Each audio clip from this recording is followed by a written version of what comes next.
partners who are joining us these days with the commitment of strengthening subnational efforts in the achievement of the SDGs.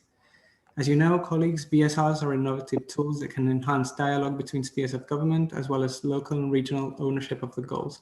In today's session, we'll present the main findings of the voluntary subnational reviews that have been developed in 2021. We're sure that the session will be a great opportunity to exchange between representatives from national governments, partners, and share the first reaction to the reports that have been produced.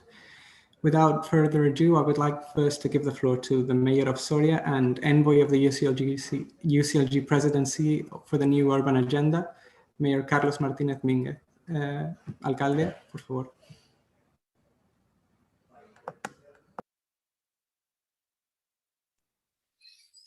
Muy bien, muy buenas tardes a todas y a todos. Un placer, como siempre, poder compartir unos minutos de debate, de reflexión y de diálogo sobre los retos más importantes que tenemos a nivel internacional y que una vez nos vuelven a convocar, ¿no?, a un buen número de grupos locales, de gobiernos locales, con otros miembros de la representación de sociedad civil y de representantes nacionales y de ONU Habitat para poder debatir, como digo, sobre los retos más importantes que tenemos encima de la mesa, ¿no? Quiero agradecer, ¿no?, que me han permitido Emilia, todo el grupo de CGLU, abrir esta sesión y dar la bienvenida con ello, en primer lugar, a Maimuna, nuestra querida directora general ejecutiva de ONU Habitat, que siempre está codo con codo trabajando con nosotros, entendiendo de primera mano cuáles los planteamientos y las propuestas que, como generadores de alianzas que somos, los gobiernos locales de distintos países internacionales ponemos encima de la mesa para la consecución de la Agenda 2030, ¿no? A su vez, quiero también aprovechar, ¿no?, para trasladar todo el apoyo y toda la solidaridad a toda la ciudadanía, ¿no?, que en distintas partes del planeta todavía a día de hoy está sufriendo la parte más cruda de esta situación sanitaria, con las derivadas económicas y sociales que nos vienen encima ya y a las que tenemos que hacer frente con mayor fuerza, como el reto más importante que tenemos, ¿no? Cada una de las generaciones nos toca combatir el tiempo en que nos toca asumir nuestras responsabilidades, y a nosotros nos ha tocado combatir una situación sanitaria inédita que en apenas 24 horas ha dado la vuelta al orden mundial establecido, ¿no? Quiero recordar que hace poco más de un año hablábamos de la necesidad de la localización de los ODS, hablábamos de la necesidad de la aceleración a través de los gobiernos locales, ¿no?, como agentes fundamentales en la implementación de la Agenda 2030 y la consecución de los 17 Objetivos de Desarrollo Sostenible, y pocos, ¿no?, podíamos haber intuido ni tan siquiera que 24 horas después de aquella reunión en Marrakech podíamos estar en plena pandemia internacional y con una situación como la que estamos atravesando ahora mismo, ¿no? Eso nos hace todavía que tengamos que entender con mayor fortaleza la importancia del trabajo que estamos haciendo, ¿no? Y eso nos hace que todavía tengamos que entender más la necesidad, que hoy ya es una obligación, de seguir marcándonos, seguir rediseñando los sistemas de producción alimentarios, los sistemas de producción de servicios esenciales. Tengamos que volver a rediseñar y a obligarnos a retomar la gobernanza multinivel y horizontal como un recurso que sea capaz de afrontar el grandísimo reto que tenemos encima de la mesa, y la necesidad de abordar las estrategias globales de implementación de los ODS desde el protagonismo crucial que tienen que tener los gobiernos locales para su implementación, ¿no? Por eso me gusta la sesión de hoy especialmente, ¿no?, porque hoy, a través de los informes locales voluntarios, lo que hacemos es desenmascarar, ¿no?, los grandes números de las grandes estrategias nacionales y tener una foto mucho más certera de una realidad que a día de hoy es la que se vive, se convive en las ciudades pequeñas e intermedias, en las grandes ciudades, en los distintos distritos de las grandes áreas urbanas y metropolitanas, descendiendo y localizando mediante acciones concretas el desarrollo y la consecución de los objetivos de desarrollo sostenible. Va a permitir que, si son importantes los informes nacionales voluntarios, todavía lo son más los informes locales voluntarios, porque son los que nos van a dar con absoluta certeza cuál es el grado de avance, de contacto con la ciudadanía y de resolución de sus problemas que tenemos que poner encima de la mesa en estos próximos meses, ¿no? Por eso, en esa doble dirección, ¿no?, de rendición de cuentas, de generar alianza con la ciudadanía y de desarrollo de unas estrategias locales que de alguna forma se coordinen y enganchen a las estrategias nacionales, es el reto fundamental que tenemos encima de la mesa, ¿no? Y este contexto todavía nos lo pone de un mayor, ¿no?, con un mayor grado de manifiesto, con un mayor grado de necesidad, ¿no? Voy a ser muy breve, pero no quiero cortar la intervención sin apuntar dos reflexiones acerca del contexto en el que estamos ahora mismo, acerca de la oportunidad que se nos abre también en un futuro. En primer lugar, hablamos del riesgo, ¿no? Yo quiero poner encima de la mesa hoy, aquí, aprovechando también que está la Dirección General Ejecutiva de ONU Habitat, ¿no? Y muchos colegas y representantes nacionales, del riesgo claro que yo estoy viendo, al menos en mi país y en todo el entorno de la Unión Europea, no solamente de que se produzca un avance en la descentralización y el mayor protagonismo de los gobiernos locales, sino que se produzca un fenómeno inverso, ¿no? Es decir, que exista una involución a esa descentralización que todos entendemos como la herramienta fundamental para conseguir los objetivos de desarrollo sostenible. La atracción, ¿no? La seducción que en un momento dado, por unas medidas cortoplacistas, puede dar esa verticalidad en la toma de decisiones en lugar de la horizontal que busca el multinivel, la multiadministración, lo multilateral, es un riesgo que es claro, ¿no? Yo estoy viendo cómo incluso existen ya voces, ¿no? desde altos representantes políticos, tanto a nivel nacional como a nivel europeo, que buscan incluso esa jerarquía vertical en la toma de decisiones como un grado de mucho más eficacia, de mucho más operativo a la hora de hacer frente a una pandemia de estas características. Y si bien puede ser en cuestiones cortoplacistas puntuales, creo que tenemos que seguir recalcando permanentemente la necesidad de ir a una gobernanza horizontal, a una gobernanza multinivel, a una gobernanza multiactor, en que la participación ciudadana sea clave a través de las políticas de gobierno abierto, en el que en los gobiernos locales tengamos una pieza clave y fundamental. No seremos capaces, lo decimos siempre, ¿no?, de desarrollar los objetivos de la Agenda 2030 y la localización de los ODS mediante acciones concretas si no somos capaces de implicar a los gobiernos locales. Y si generamos esa involución, una recentralización en administraciones de supuesto rango superior, hablo de Administración General del Estado, administraciones regionales en nuestro caso, desde luego no vamos bien, ¿no? Y ese es un riesgo que está ahí encima de la mesa, que yo he hablado con otros colegas, tanto del ámbito europeo como del ámbito nacional y del ámbito internacional, y es un riesgo que existe y es cierto, ¿no? Y en paralelo a este riesgo, quiero hacer hincapié también en la oportunidad que se nos abre este próximo año con la evaluación de la nueva agenda urbana. Necesitamos territorializar. Hemos hablado mucho de la localización de los ODS para visualizar los gobiernos locales como el aliado perfecto, pero necesitamos medir una escala que en el ámbito territorial nos permita desarrollar estrategias que generen prestación de servicios públicos adecuados con igualdad de oportunidades también, de desarrollo de proyectos vitales que generen economía, que generen cobertura social, que generen empleo, a una escala que tengamos que definir. Y ese es el reto inmediato que tenemos con la nueva agenda urbana. Y ese es el nexo que la nueva agenda urbana nos va a permitir, a través de los informes locales, unirnos con las estrategias nacionales y con las estrategias regionales. Creo que lo más importante que tenemos en este próximo año es aprovechar la oportunidad que nos da Quito +5 para, de alguna forma, poner en el centro de la acción política la nueva agenda urbana mediante estrategias que, territorializadas a una escala que definamos en cada una de las estrategias nacionales, sea capaces de definir cuál es el mapa de partida de cada uno de los territorios y cuál es el objetivo de llegada para poder hacer un análisis y una rendición de cuenta adecuada, para poder dar una respuesta eficaz a los planteamientos que nos hace la ciudadanía y para poder ser mucho más eficaces a la hora de dar cobertura a esa frase de no dejar a nadie atrás en ningún territorio atrás, ¿no? Creo que ahí esa oportunidad que se nos abre en Quito +5 es absolutamente clave y fundamental. Y vuelvo a hacer ese llamamiento, ¿no?, aprovechando que está aquí Maimuna, para que no seamos considerados una vez más como meros invitados, los gobiernos locales, dentro de las estructuras de los organismos internacionales. Somos Estado y como Estado tenemos pleno derecho a participar en las estrategias, no solamente como ejecutores de las mismas, sino como redactores, como hacedores de estas grandes agendas internacionales que tienen que descender a los territorios.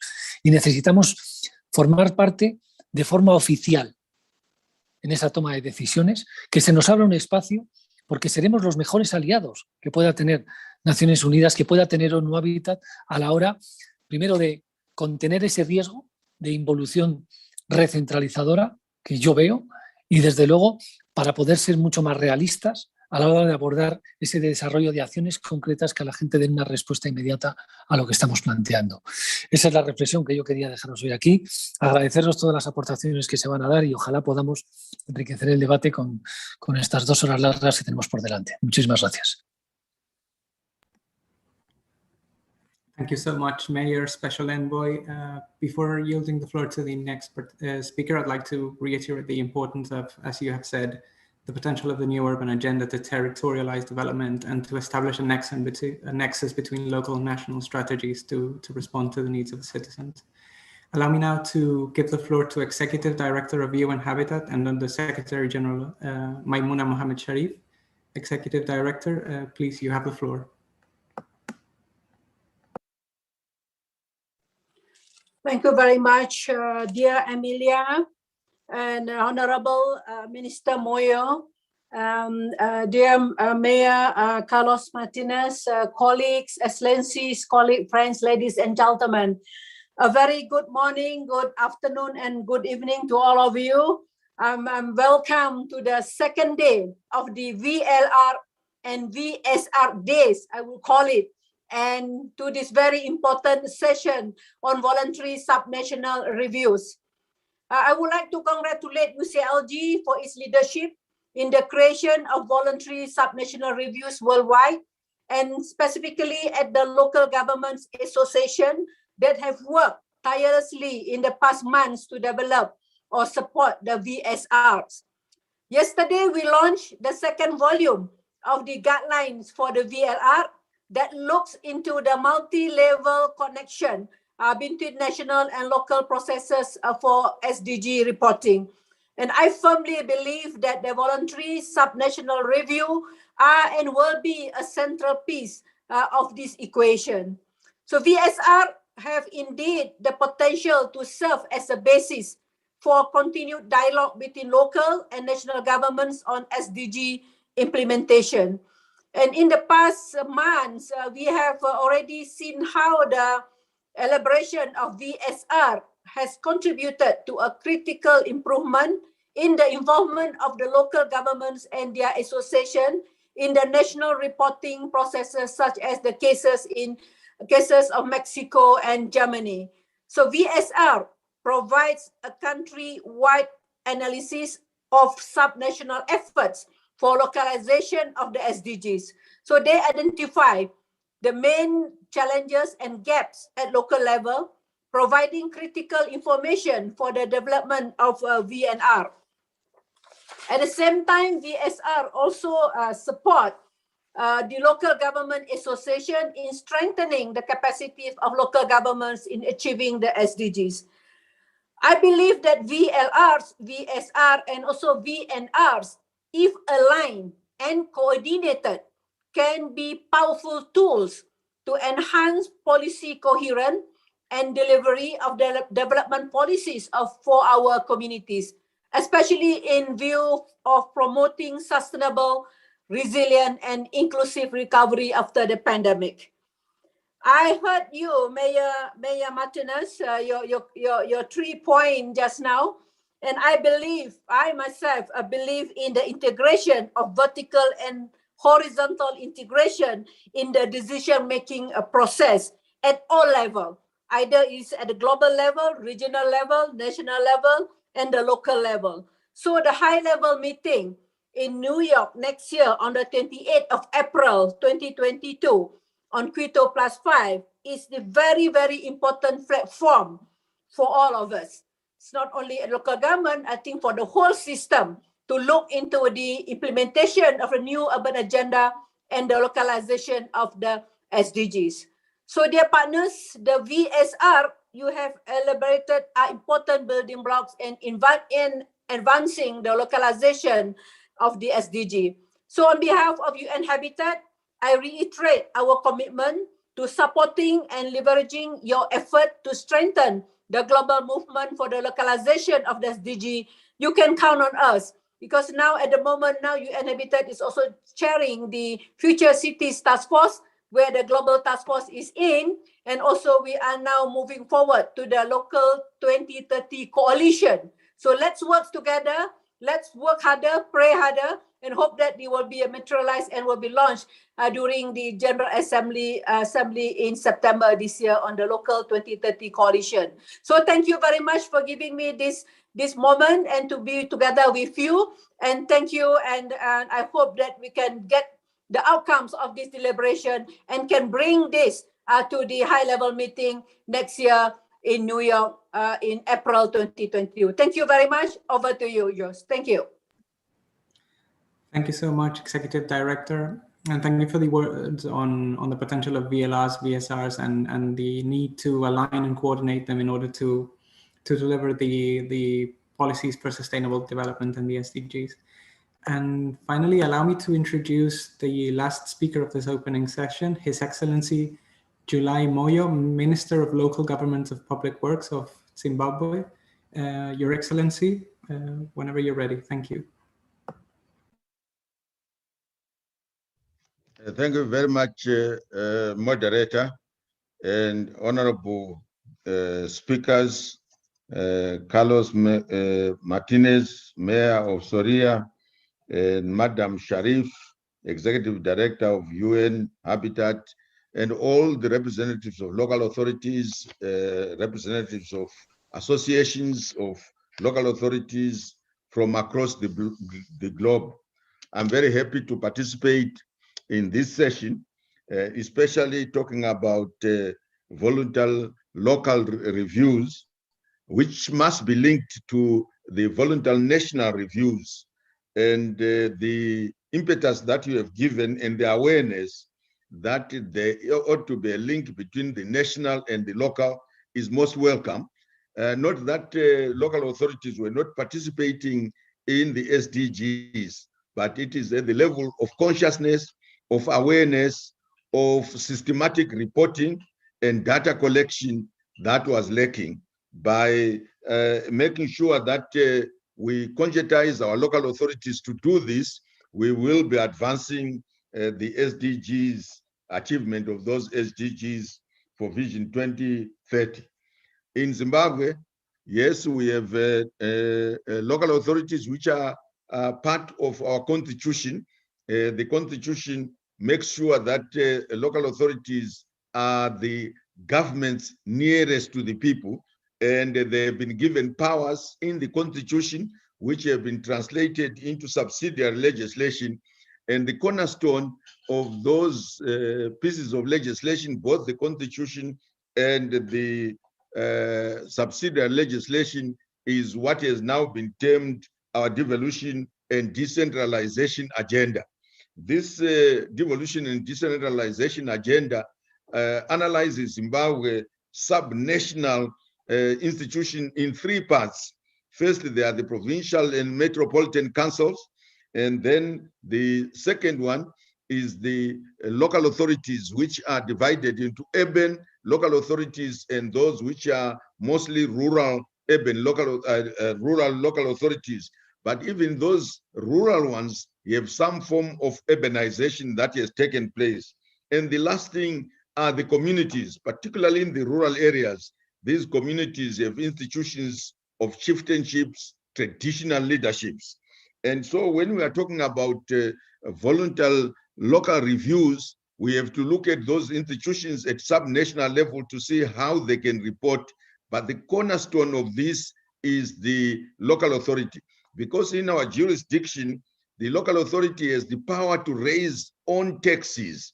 And because they have the power to raise their own taxes, they must contribute to the fulfillment of these SDGs, sometime with little or sometime with more support from central government. Some local authorities which are doing very well because they have basic assets to undertake and to raise their own funds, they can do better than those who are unable. And in our constitution, we allow the central government to give subventions in order to uplift those which are behind, so that we don't leave any community behind, we don't leave anyone behind.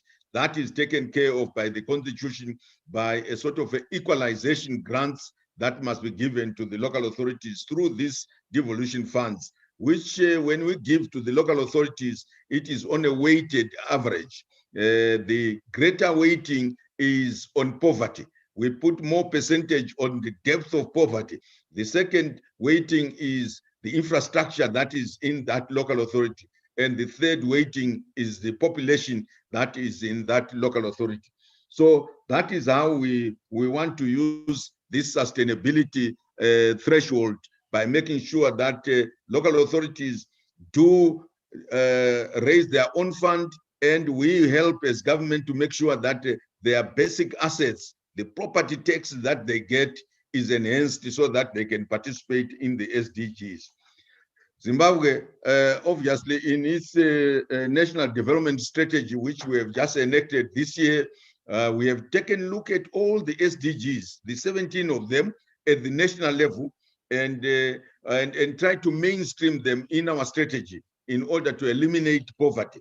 But what we are now also doing through this initiative of local voluntary reviews is to make sure that all the local authorities can look at all the 17 SDGs and say, which ones can we implement? Which ones are we implementing because it's a mandate under the Rural District Council Act or under the Urban Councils Act or under the Provincial Councils Act? So we have reviewed and we have looked at almost all of them, and we think local governments are the bedrock of implementing these SDGs. For instance, if you want to end poverty in all its forms everywhere, we think that in our own constitution, both in section 264 of the constitution and section 301 of the constitution, the local authorities have to analyze their asset base in their wards, the wards of the councils, and using their asset base to eliminate poverty in indices.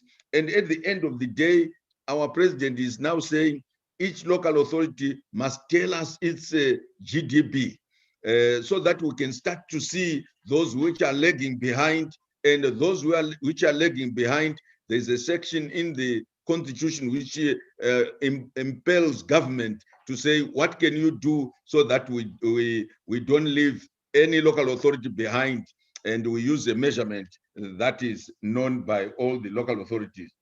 Ending hunger and all these, our local authorities are at the forefront.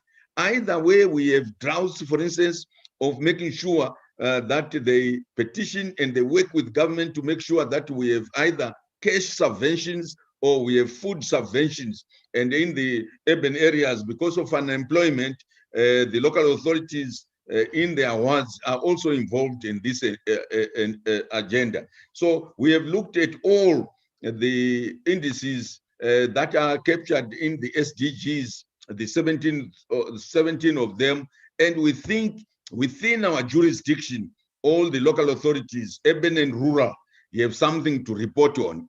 And the way of reporting is what we needed. And the impetus that we have been given using these tools that we have now got, we should be able to report. And our ZILGA, the Zimbabwe Local Government Association, has already started on this journey. We have had 2 reports, one in February 2020, and the other one in the just ended meeting in Brazzaville. And the ZILGA president, who is now, I'm sure, listening to what I'm saying, will be giving more detail about their findings, about what they found out in terms of the awareness at the local level. But we are clear that this awareness can be eliminated the more we are cooperating with cooperating partners, whether it's UCLGS or with the UN Habitat or other organizations that we can, and we have the ability and the institutional framework to undertake these VLRs. And these will be taken, obviously, with the linkage that the Ministry of Local Government and Public Works has always been part and parcel of the VNR reporting or reviews that are taking place in this country. In fact, in a number of cases, we chair, as part of government, we chair most of these poverty-related and disaster-related committees of government. So we work very well with our point person or our point ministry, the Ministry of Public Service, Labor and Social Services, and in a lot of cases we chair them, because once we chair them, whether it's a disaster or is poverty related and we want to relieve, we chair them so that we are the ministry that can link with the provinces, which can link with the local authorities, all the 92 of them. So Your Excellency, thank you very much for having me on this platform.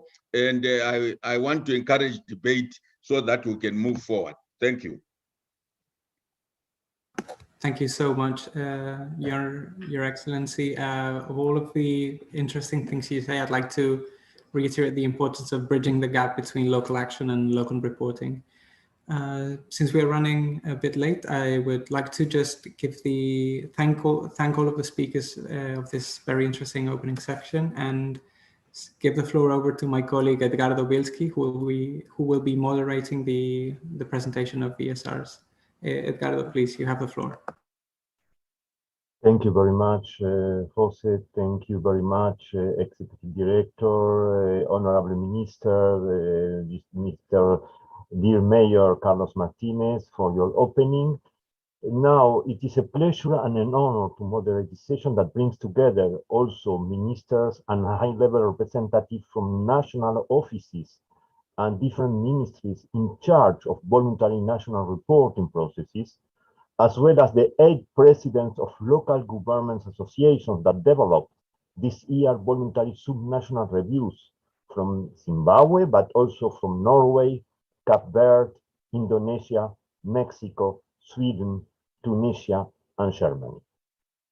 We are very proud of the progress made this year on the impact of this voluntary subnational review, strengthening the dialogue between the national governments and local governments, as well as the ownership and leadership of local governments associations to enhance the localization movement. This panel is the result of this process. We have the feeling that these voluntary subnational efforts, coupled with the exponential expansion of voluntary local reviews, are breaking new grounds in the SDGs reporting process. The panel is built to give the possibility to the president of local governments associations to briefly introduce the reports, and then let the representative of national governments to react to the presentation. We expect to take away lessons to improve and expand these efforts in the coming years. Our dream is, as many as of you have already done, to improve the assessment of the localization of the SDGs and to feed and better complement the voluntary national reviews with the aim to support a whole of government and a whole of society approach. I would like to remind to the different speakers to keep the time allowed. For the presentation of the report, I remind you, you have 8 minutes, and for respondents, 4 minutes. To facilitate the presentation of the PowerPoint that some of you have shared, please indicate when you want to change for the next slide. Then I give straight down the floor to the representative of the Zimbabwe Local Governments Association, to SILGA. That is the only one that we inverse. We give the floor first to the minister and now to the president. For the coming on, there will be the president of the Local Government Association and then the representative of the national government. Mr. Aderman David Mutasa, please, if you can present the SILGA Voluntary Subnational Report. You have the floor. Thank you very much, the organizers of this very important discussion. We are coming in as ZILGA, Zimbabwe Local Government Association. I would like to thank the Honorable Minister of Local Government in Zimbabwe, Honorable Duraimor, for his presentation, which has almost covered most of the issues that we had.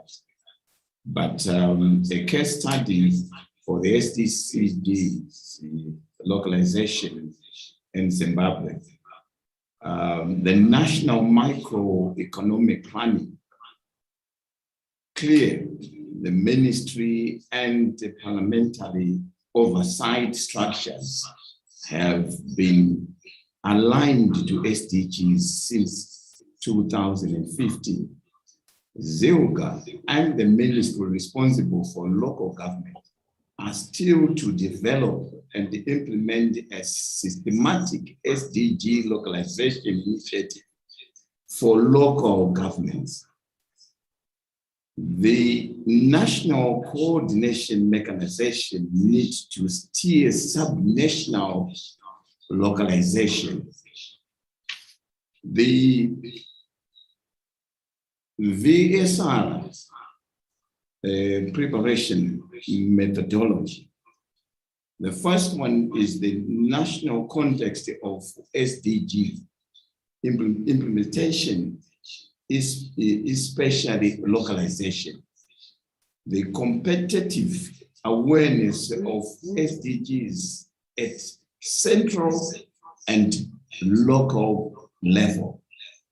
The presence of SDG agenda in different local authorities. The nature of local government initiatives, which are the policies, plans, structure, law in place. Program implementation at local government level. Effectiveness of the initiatives and the programs in meeting their objectives as well as SDGs. Not to forget the COVID-19 responses and recovery planning at local level and existing system of monitoring and evaluation processes towards SDG at local level. We do have few councils in the urban and again municipalities and rural local authorities. In the urban sector, we had 9, and in rural local authorities, we had 15 from 8 different provinces. That actually covers the rural local authorities. And our findings, very few individuals, like 25%, are familiar with SDGs. On the few that are familiar, few are aware of their relevance. Majority of officials are aware of SDGs, but they are not high in their priorities. 25% of the organizations that know about SDGs are making reference to them in their strategies. And with that, we'll give you a diagram which shows the level of awareness in local authorities. And I'm sure you are seeing the diagram. I don't know whether it is very clear, but I think that is where how we assessed it when we went through with the local authorities. And the formal commitment on the next slide towards SDG implementation, that is the survey which was done in April 2021, very recent. And that shows the level at where we are with SDGs. And I think a lot needs to be done to get to at the same level. And I think that is achievable, given the drive which we have and the working relationship which we have with the central government and our main ministry, which is the Ministry of Local Government. Then plugging a local authority funding gaps. It is this disbursement of the devolution funds. It has begun, plugging local authority funding gaps. And Zimbabwe, we have actually started having devolution funds disbursed to local authorities. And that is what I mean by covering the gaps in the funding. And local funding is limited and cannot address all the gaps arising from decades of inadequate investment. Local physical autonomy and the performance remain low. Citizens' contributions are limited due to poverty and the political disengagement. When I say political disengagement, we are talking about those elected councillors who, when they get into the office and then they don't go back to their constituencies or respective local authorities. And that is where we actually talking about the disengagement. Consequently, resource flows for SDGs implementations are weak. Still more, SDG reporting is yet to be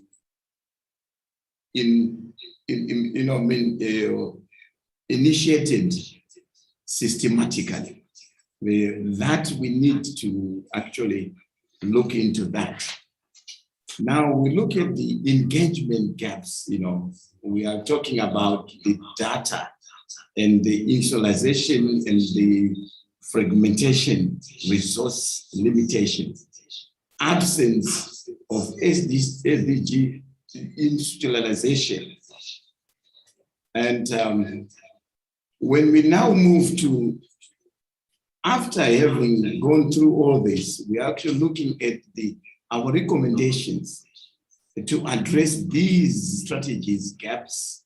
It is important for Zimbabwe to develop and implementation a systematically institutional framework for SDG localization, connecting national mechanization and the institutional government. And secondly, to build the capacity of ZILGA and the ministry responsible for local government to support the SDG localization program. This is vital. Prepare an SDG localization program to address local critical awareness gaps in the manner that leaves no one behind. I would like to amplify SDG localization as part of the framing, the devolution implementation in Zimbabwe. A review of the local authority funding mechanization to facilitate the SDG implementation. In conclusion, Zimbabwe has joined the rest of the world in the localization of SDGs. SDGs reporting is yet to be initiated systematically. I thank you. Thank you very much, Mr. President. Thank you a lot, and the Minister from Zimbabwe for the intervention.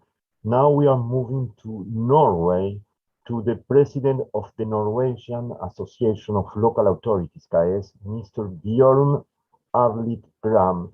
And I remind you, please, to keep the time. If not, it would be difficult to have all the colleagues in front. Thank you very much, Mr. President. Well, thank you, Chair. Excellencies, dear colleagues and friends. For the first time, the Norwegian Association of Local and Regional Authorities, KS, has assessed progress on the Sustainable Development Goals in Norwegian local and regional governments. We are happy to supplement Norway's 2021 voluntary national review with local and regional results and findings. Furthermore, the government of Norway welcomed KS's proposal to coordinate work on the two reports, and KS has contributed with a dedicated chapter on the SDG work on local and regional authorities in the national report. Our VSR report seeks to share Norwegian good practice and to strengthen cooperation across levels of government. To transform, we need to innovate. KS has therefore entered into a political agreement with the government to promote cooperation between national, regional, and local levels of government to further strengthen the work making Norway sustainable. I'm proud to share with you how KS went about making this report, what we found, how we need to continue our efforts, and how the report already has contributed to strengthening cooperation across tiers of government in Norway for Agenda 2030.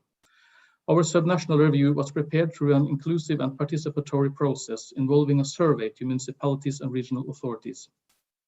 It also consists of analysis of pre-collected data, discussions in networks and platforms gathering local and regional governments. In addition, it includes feedback from peers also developing VSRs and presenting their reports here today, and constructive dialogue with the government team preparing Norway's national review. We also included knowledge gained from 6 local reviews. UN Habitat and UCLG have been important for our work and assisted us with cutting-edge knowledge and facilitated peer dialogue and knowledge exchange. The key findings in our report are clear evidence for the requirement for local action to reach many of the SDG targets. Progress on the SDGs requires political commitment. And there is a huge variety in local and regional authorities' matureness on how they approach sustainability. Size of municipality or region is not in itself important for commitment, action, and success. But networking and cooperation with peers makes a significant contribution to progress. For instance, in the region of Møre and Romsdal, the first in the world, I think, to measure local results of sustainability in all of the municipalities in the region. And policy cohesion across tiers of government helps. Lack of policy cohesion is still a major obstacle for optimizing sustainability. We find that some of the more important things local and regional governments can do to establish an enabling environment include that local and regional authorities must reach out to citizens, the business community, and civil society with information on the SDGs to create ownership and build local commitment. Citizens' participation is key to succeeding. In Norway, a cluster of municipalities are collaborating on increasing citizens' involvement. Most municipalities and regions in Norway have already incorporated the SDGs in their strategy and identified prioritized goals.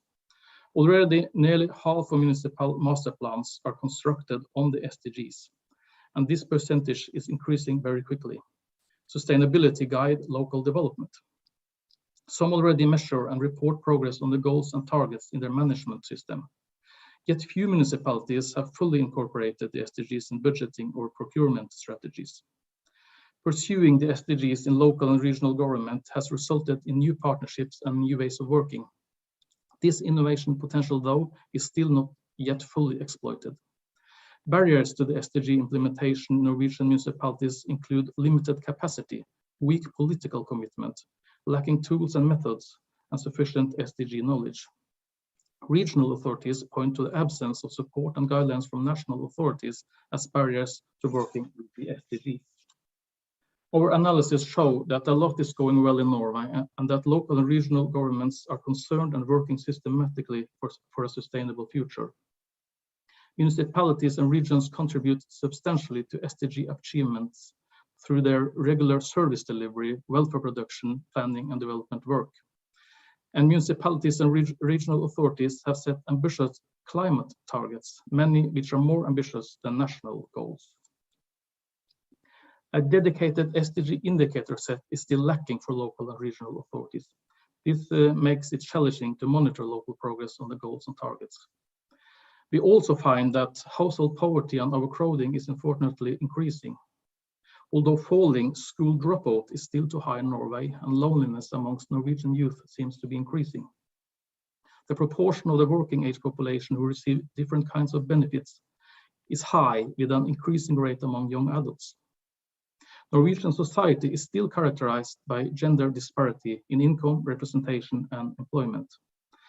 And despite good infrastructure and a highly educated population, technology is insufficiently used to innovate. Based on findings in the report, KS recommend that the Norwegian government must assure vertical as well as horizontal policy coherence. engage in multi-stakeholder partnerships and uphold multi-level governance, continue to consult local and regional authorities systematically and regularly, provide additional support mechanisms for regional authorities to better engage municipalities for the SDGs and promote innovation for better solutions to common challenges. And on their side, local and regional authorities must continue to localize the SDGs, increase efforts to attract political attention and priority, mobilize and involve key stakeholders, invest in competence and increase knowledge, and better utilize existing tools, guidelines, frameworks, arenas, and networks. So, dear friends, KS has prepared this subnational report to map the local and regional government's sustainability work, point out the limitations, and show the successes of the work. It provides many good examples from all over the country. We can now move from knowledge to action. Thank you very much. Thank you very much, Mr. President. I have the honor now to introduce the Minister for Local Governments and Modernization of Norway, Mr. Nikolai Astrup. He prepared a video message to respond to the presentation of the Local Government Associations of Norway. Please, if we can have the video. Excellencies, distinguished delegates, ladies and gentlemen, thank you for inviting me to this side event. We know 2/3 of the 169 SDG targets can only be achieved through local and regional action, and I would like to thank UCLG and UN Habitat for their important work on localizing the SDGs and arranging this side event. I know you've assisted Norwegian regional and local municipalities in their effort to implement the SDGs and develop tools for making VSRs and VLRs. I would like to congratulate the Norwegian Association of Local and Regional Authorities, KS, for an excellent voluntary subnational review. The review gives us important insights on how regional and local authorities implement the SDGs in Norway. Ladies and gentlemen, Norway presented our VNR yesterday. An important part of our VNR is contributions from all parts of society, civil society, the private sector, academia, and in particular, regional and local authorities. Regional and local authorities in Norway are responsible for deciding political priorities at the regional and local level, and they are familiar with the opportunities and the challenges of individuals, local organizations, and businesses. They are also responsible for most of the social and physical infrastructure that influences people's lives and local development possibilities. Regional and local authorities are community developers, they're property owners, and employers. We depend on your effort if we are to reach the SDGs by 2030. Ladies and gentlemen, Norway has a long history of cooperation between national, regional, and local authorities. They form an integrated component of our multi-level governance model and whole-of-government approach. For the past 2 decades, the government has systematically consulted local and regional authorities, represented by their association, in 3 formal annual meetings on relevant policy, budgets, and legislation. This is also reflected in our first white paper and national action plan on the implementation of the SDGs that was submitted to Parliament this summer. The action plan identifies national targets, possible national indicators and challenges, and will provide a common platform for further action and pave the way for a more holistic approach, coherence, and most importantly, progress. The Ministry for Local Government and Modernization has this summer signed a cooperation agreement with KS on innovation and implementing the 2030 Agenda and the SDGs. An important part of this agreement will be to develop indicators on all levels. The Norwegian Action Plan, VNR, and the VSR illustrates the close cooperation between Norwegian national, regional, and local authorities.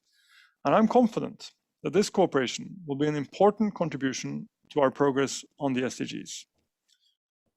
I hope this VSR will be an inspiration to other regional and local authorities and contribute to further progress on achieving the SDGs, not only in Norway, but also in other countries. I wish you an interesting and successful side event.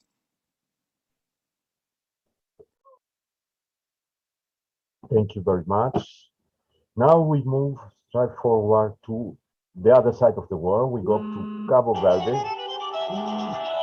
Sorry.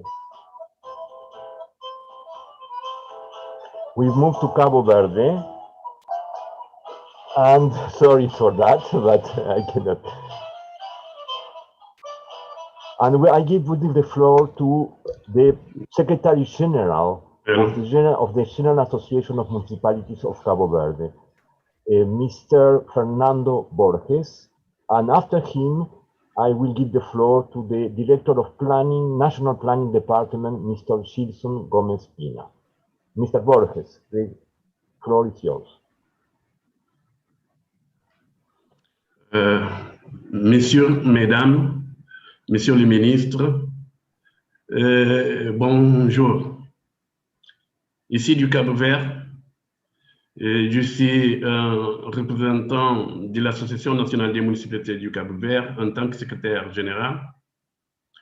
Et on a ici au Cap-Vert, pour donner quelques informations, on a 22 municipalités sur 10 îles dans l'Atlantique.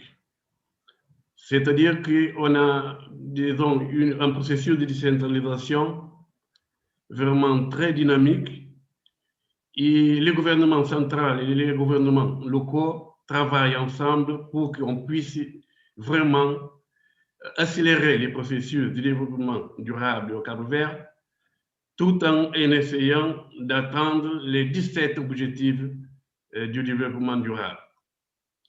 Et évidemment qu'il y a des problèmes, des contraintes qu'on va après vous partager avec vous. Et les municipalités, pour une question du développement socio-économique, des fois donnent plus d'attention dans la résolution des problèmes du jour au jour. Et les objectifs, d'une façon ciblée, quelquefois restent un peu, disons, non oubliés, mais avec les dynamiques qui doivent être encore plus dans le futur. Bon, pour vous dire que toutes les municipalités ont assumé avec le gouvernement, disons, les 17 objectifs du développement durable ici au Cap-Vert. Et pour qu'on puisse faire cette perception, on a fait une sorte de travail du terrain, une étude qu'on a fait. Et on doit d'abord commencer pour remercier le CGLU qui nous a donné effectivement l'appui pour qu'on puisse mener cette étude-là. Et on va tout simplement vous dire exactement ce qu'on a aperçu sur le terrain. Donc, les municipalités assument, disons, les 17 objectifs et on va les cibler d'une façon, disons, selon la perception qu'on a eue sur le terrain. Donc, en réponse au questionnaire appliqué à distance, les municipalités du Cap-Vert assument l'ODS suivant par ordre d'importance. D'abord, on a l'ODD 8, c'est le travail digne et croissance inclusive. On a une perception de 75%, disons, d'engagement. L'ODD 17, c'est le partenariat. On a 75%, disons, d'engagement au niveau des municipalités. L'ODD 5, égalité des genres, on a 68,8%. Pour l'ODD 1, on a éradiqué la pauvreté, on a 68,8% aussi. Et ODD 11, ville et communauté durable, on a 68%. Vous pouvez passer le slide suivant, s'il vous plaît.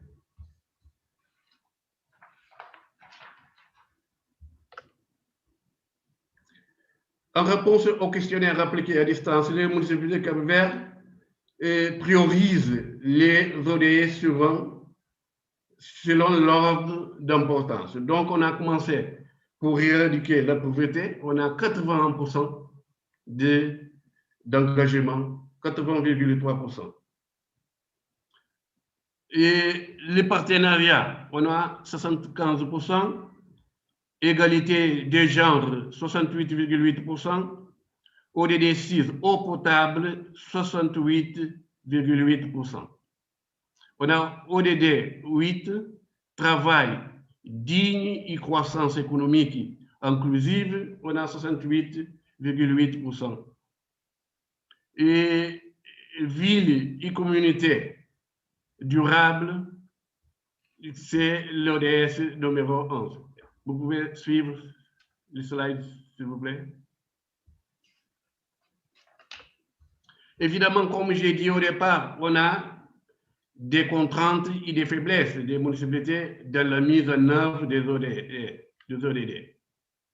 La plupart des communautés considèrent les ODD comme une référence, mais pas comme une priorité. Cela signifie que les ODD sont insuffisamment intériorisés en tant que méthodique et outil dans les préparations des planifications du développement local. Déficit institutionnel et formation en matière de planification stratégique pour le développement local. Les plateformes municipales ont été importantes pour la préparation des plans stratégiques du développement municipal durable, mais elles n'ont pas acquis conscience institutionnelle encore. On a encore faible niveau d'intégration du plan stratégique du développement durable au niveau municipal dans les processus de planification du développement global et autonomie des municipalités dans la définition de la mise en œuvre des priorités stratégiques du développement local.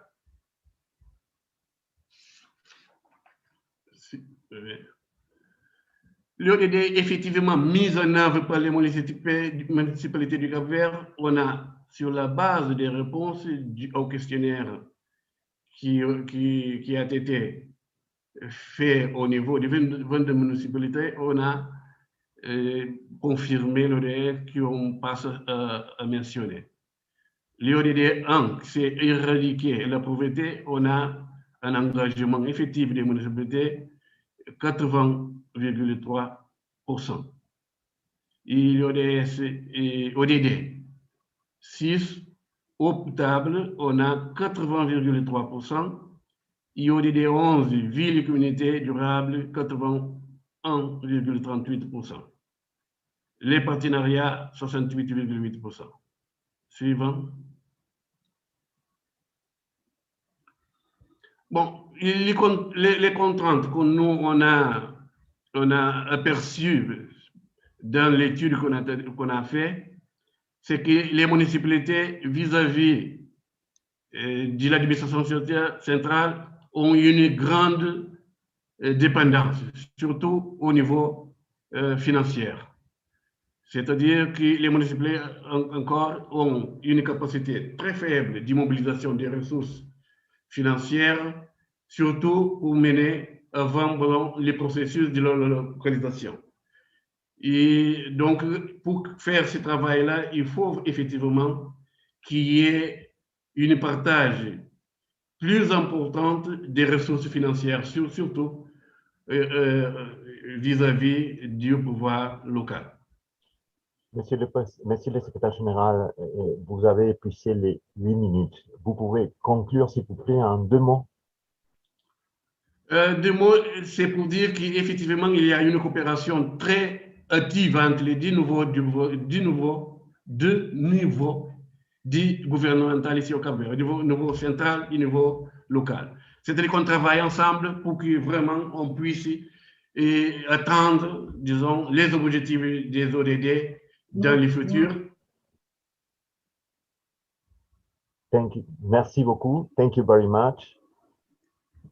I will ask now to respond to the presentation of the Secretary General of the National Association of Municipalities, to the Director of Planning and Department, Mr. Gilson Gomez Pina.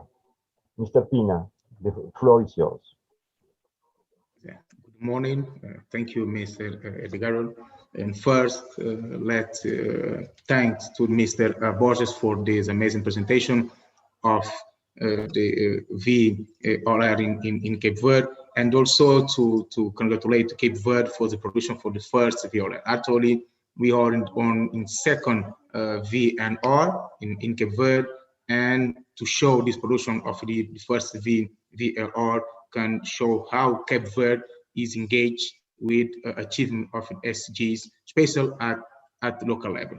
But I think it's very important to take in consideration Cape Verde as a seat, because let me say, it's quite impossible to achieve SDGs if we think the implementation of the policy at central level. So it's very important to take this in consideration,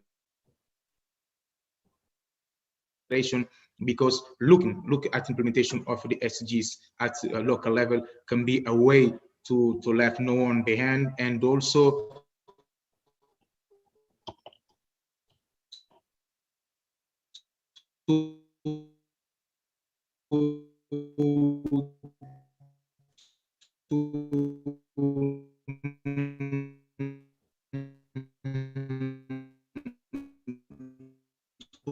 Sorry, the connections. Implementation of a policy, implementation of the or policy, and it's very important. Can you hear me? Hello? Yes, but the connection is instable. Maybe if you can Okay. use only the voice, maybe will facilitate. It's a pity, but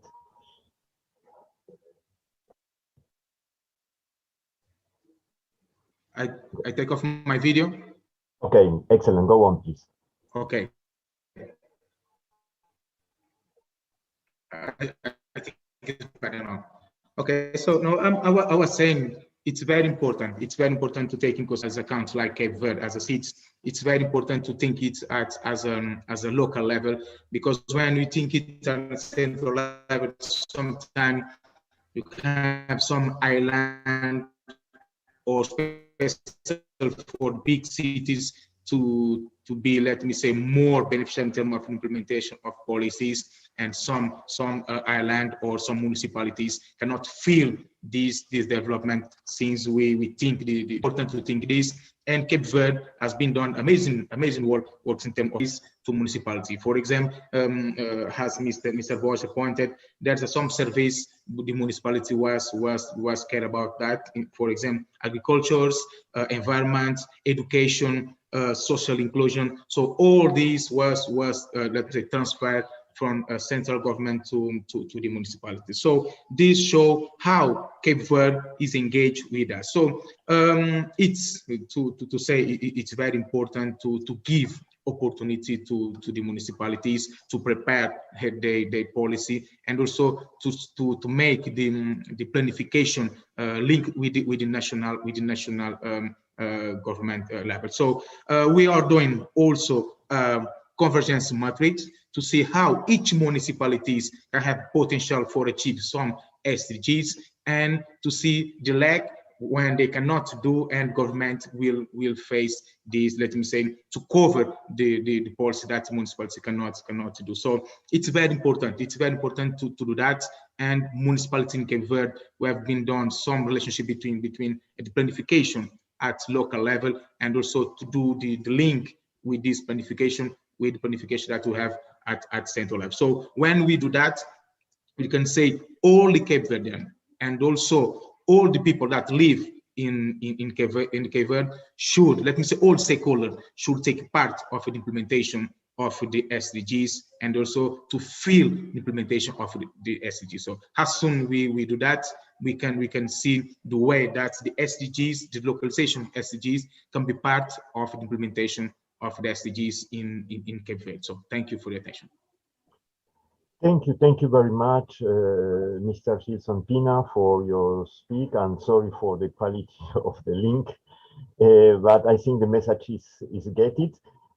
Without wasting time, we move now to Indonesia, and I will have the honor to invite Alwis Rustam, Executive Director of the Association of Municipalities of Indonesia, APEXI, to introduce the voluntary subnational review. Thank you. Don't forget that you have 8 minutes. Okay, thank you. Can you hear me? Perfect. Ole. Hello, everyone. Good evening from Jakarta to all of you participants of this virtual event, wherever you are. Ladies and gentlemen, it's an honor for me to be on this forum. My name is Alwis Rustam.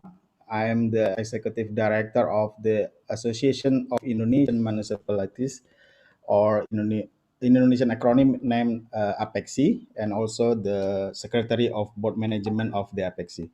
I will present the highlight points of the voluntary subnational review, or VSR, for Indonesian 2021. Ladies and gentlemen, this VSR actually, this is the first time for Indonesia, and is a result of cooperation between APEXI and the other two associations, which are the Association of Provincial Government in Indonesia, or APSI, and the Association of Local Council in the Indonesian, or ADEXI.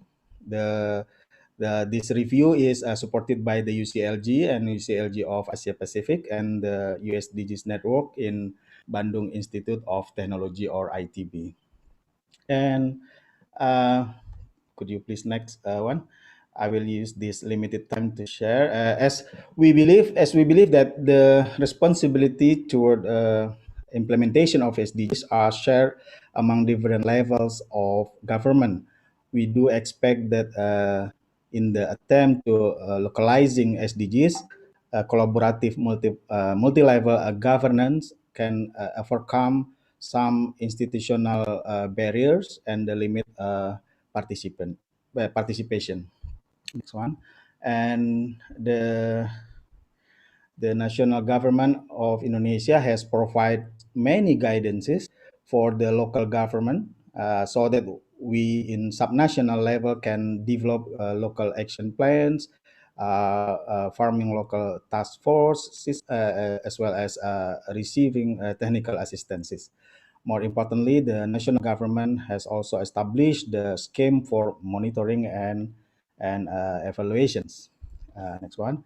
And for the subnational level, the government of Indonesia has also established the scheme of for monitoring and evaluation, where the SDGs are localized and implemented in provincial as well as municipalities and regencies levels. And next, however, there's still a lot of improvements are needed for the SDGs monitoring and evaluation. SDGs monitoring and evaluation at the local level, at the as indicators are not always fully aligned with those in the local plans. There is still limited knowledge to meet what is required for the monitoring and evaluation procedures. Also, quite important is the reporting system is still on the manual basis, and the support by the statistical offices are still limited. Okay, next one.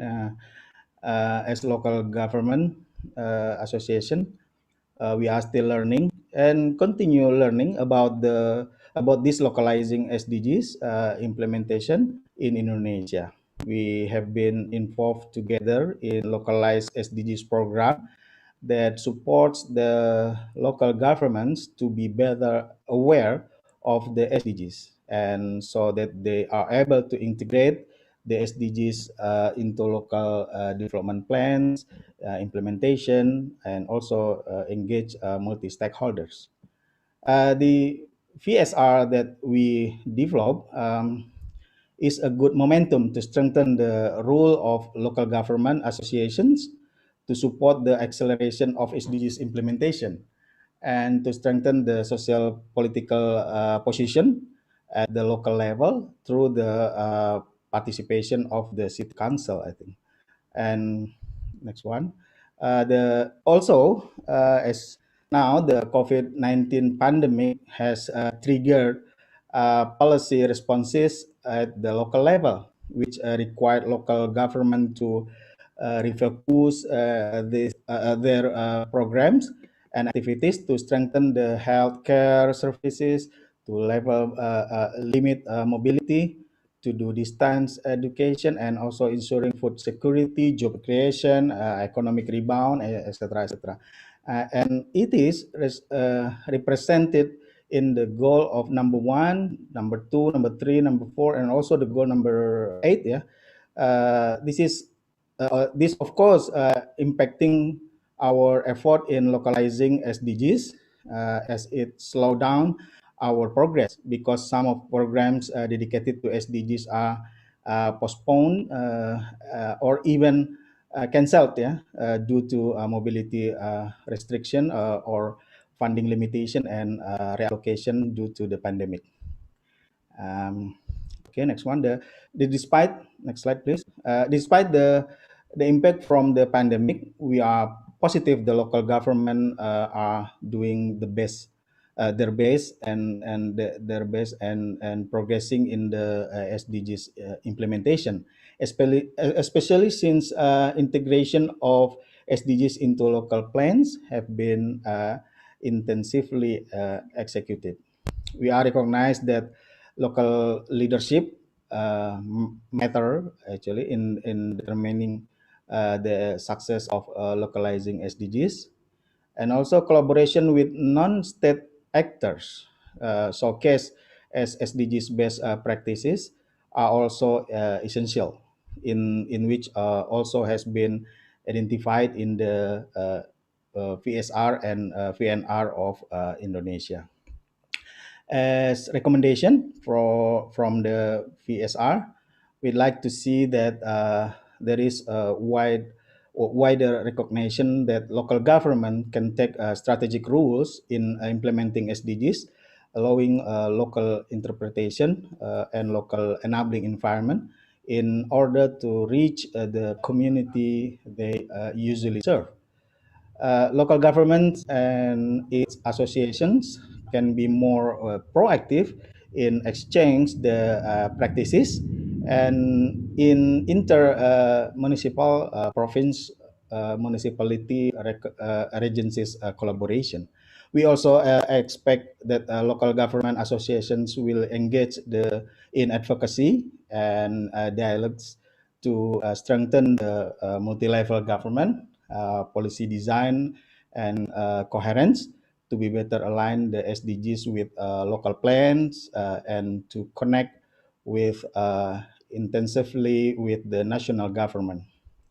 And I think we'd like to see that advocacy and dialogue between executive and legislative decision makers as well of local government continue to take place and strengthen the shape SDGs implementation to truly reach its intended purposes.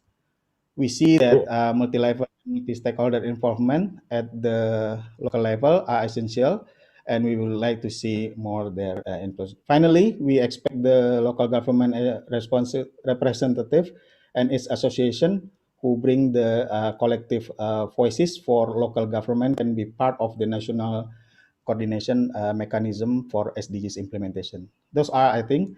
Thanks for having me, and back to our great moderator. Back to you. Thank you very much, Mr. Executive Director. And we will straight forward to the Miss Bibi Yulaswati, I hope I pronounce it well. That is the head of the National SDG Secretariat of Bappenas, the Minister of Planning in charge of reporting process in Indonesia. Miss Bibi Yulaswati, you have the floor. Thank you, Chair. Good morning, good afternoon, and good evening. Thank you for having me in this important forum, and thank you also for Mr. Rutam for presenting the VSR. The formulation of Indonesian VNR of this year has been very inclusive by involving all stakeholders known as a participatory platform of SDGs, government, philanthropists, and businesses, academia, CSOs, and of course the media. The process of the VNR development also considered the VSR, which based on the survey conducted in the 13 provinces, 9 cities, and 3 regencies, of course, involving the Indonesian District Government Association, Indonesian Provincial Government Association, and also Indonesian District Parliament Association.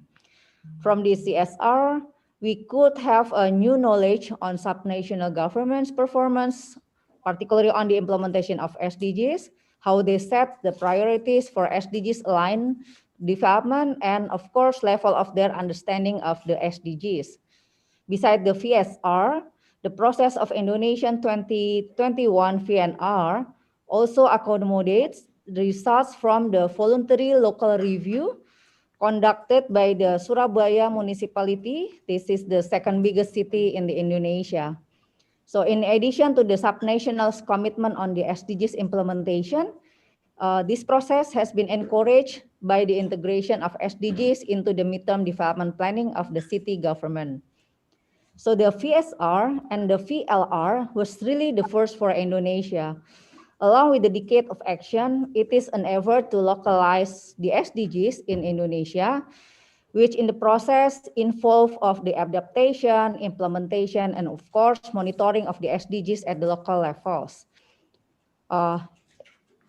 It is involved the mainstreaming the target and indicators of the SDGs in the planning documents and also the budget. And then strengthening the local voices at the national level, particularly in the monitoring, evaluation, and reporting. Support of local governments, including the villages in the achievement of the SDGs national targets with many bottom-up activities, and of course the program and projects. And try to internalize the SDGs principles in all business processes. The progress of the localizing SDGs in Indonesia is actually quite varied.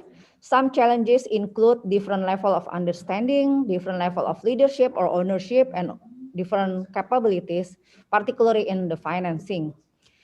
Due to the pandemic that brings risk to the achievement of SDGs, the collaboration with local government in the future is much more important. Namely, first, in the develop innovation capacity to build the resilience, particularly in the review and build back better, and how to balance the social, environment, economy, and the good governance. And due to the volatility, uncertainty, complexity, and of course, ambiguity of the future, that may be the much bigger shock that we have to face, we need to find a way to keep the adaptive way, like trying to find a new way of doing things, thinking the unthinkable, and also expect the unexpectable. And on the preparedness, of course, we need to improve all the databases on the regional governments or the local governments, and also improve the result base, which is more on the research base. And lastly, in the digital literacy and the social capital, I think those will accelerate the collaboration at networks with many local governments in Indonesia. I thank you.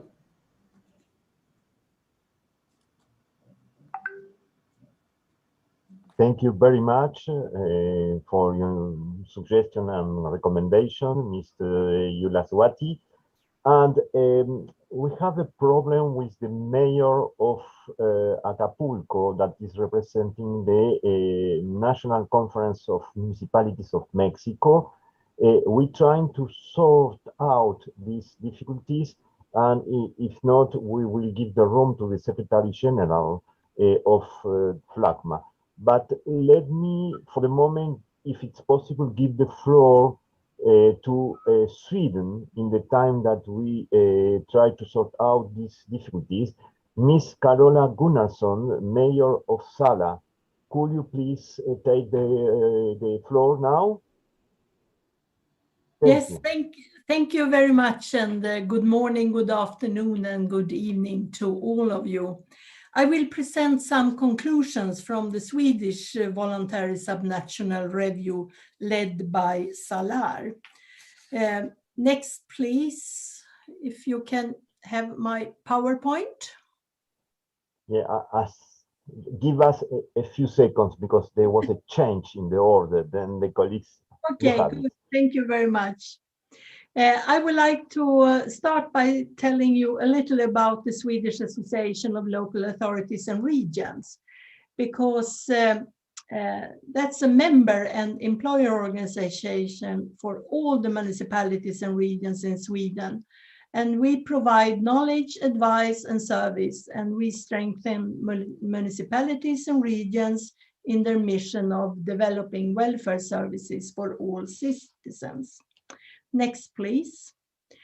I also would like to say some words about the Swedish model of governance as a background, because Sweden has a very decentralized model of governance in which its 290 municipalities and 21 regions have a very broad mission.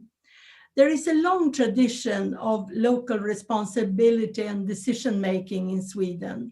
The model of local self-governance, which is a part of the constitution, means that municipalities and regions have great freedom of action in carrying out their mission, coupled with great responsibility.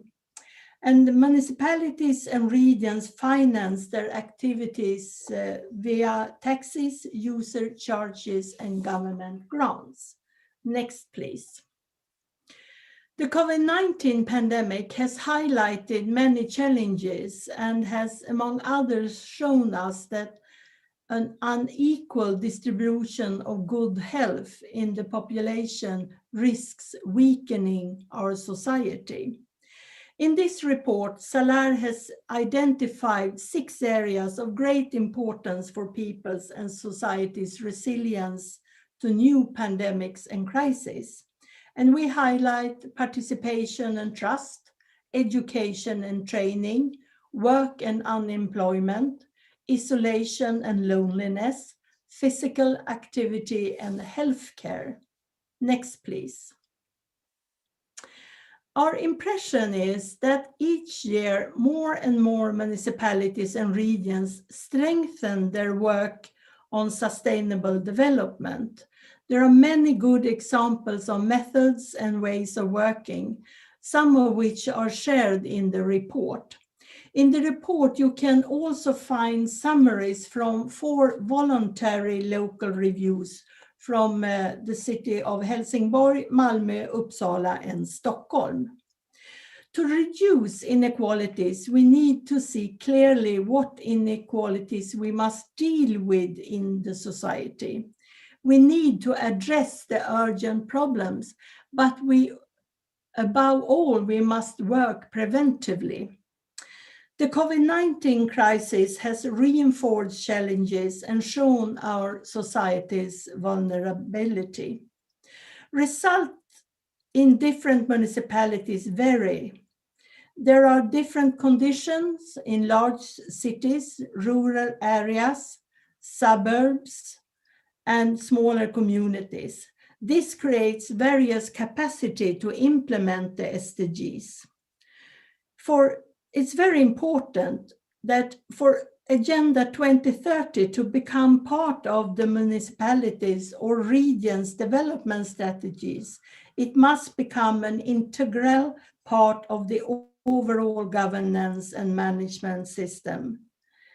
We also think that local self-government creates opportunities, but we will underline that we need to collaborate locally, regionally, nationally, and globally. Next, please.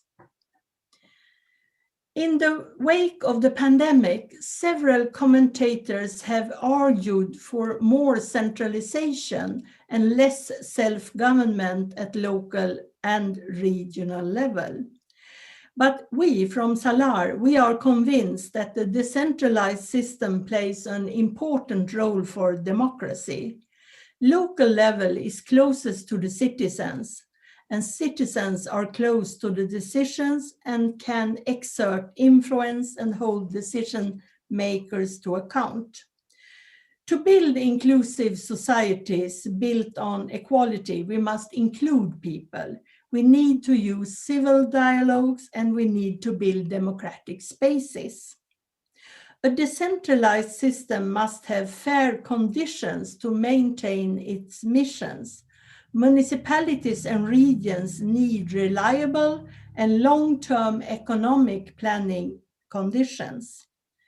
We must build sustainable societies where we harness the power and creativity of every human being. Next, please. SALAR gives support to its members for the implementation of the SDGs. The support includes, among others, Global Sweden, that is a communication and training project supported by the Swedish International Development Cooperation Agency. More than half of the municipalities and almost all the regions are involved in this project, and it's very, very successful.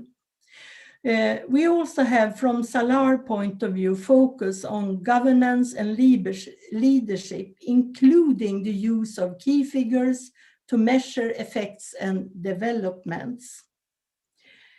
It is important to support municipalities and regions in integrating work on sustainable development and the SDGs in their regional governments, but we need to follow up. We need to report, and we need to communicate the effects of the work. We ask for the national level to recognize the important role of the local level in implementing the SDGs. And we think that it's also important that the local and regional level is involved in a better way in the work with the voluntary national reviews. Next, please. Finally, I would like to say that we must work to build sustainable societies where democracy, human rights, and gender equality are the foundation and the solid ground that we build upon. We need political strategies for this, but above all, we need a political will to change, we need tools, and we need to act. Our networks are important in this work, and the voluntary reports are valuable both as indicators and experiences to share. Thank you very much. Thank you very much, Ms. President. And following the same methodology, I would like to give the floor now to Ms. Mia Crawford, Deputy Director of the Global Agenda for the Ministry of Foreign Affairs. Please, Thank you. Thank you. I hope you can all hear me. Thank you so much to USLG and UN Habitat for organizing these days, but also USLG for your coordination efforts with the voluntary subnational reviews, and congratulations to all those who have been involved in this year's voluntary subnational reports. We are, of course, from the Swedish government extremely grateful for the work that the Swedish Association of Local Authorities and Regions have done with the Swedish subnational review. This is an excellent complement to the voluntary national review, which we will be presenting later today in HLPF. So I hope you will tune in to listen to that presentation. I would like to comment a little bit on the report that we've just heard Carola presenting, and perhaps lift some areas where I think is really unique in how some of the local authorities and regions have really addressed the 2030 agenda. And then I would like to say perhaps a few words about how to really facilitate this the linkages between the local, regional and national, and especially in these kind of review processes. But first of all, I think one of the critical elements that I have seen in many of the Swedish municipalities, not only those who have presented local reviews this year, but also in discussions with municipalities around in Sweden, is that they have really taken the 2030 agenda to heart. And they have decided that it shouldn't be a side project, but rather integrated it, mainstream it, make it part of your ordinary processes. It might not sound so sexy and fun, but it is critical. And I think I applaud many of the successful Swedish municipalities for really putting the 2030 agenda into their budgets. And Salar is doing an excellent work in trying to support and facilitate this. I'm not sure if you can hear me now because the screen is frozen. Yes, it's okay.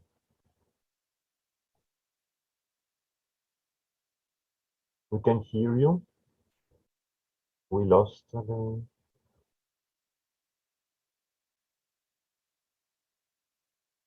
We lost it. What a pity. Miss Mia Crawford is we lost her. Then waiting if she can link it. I'm back.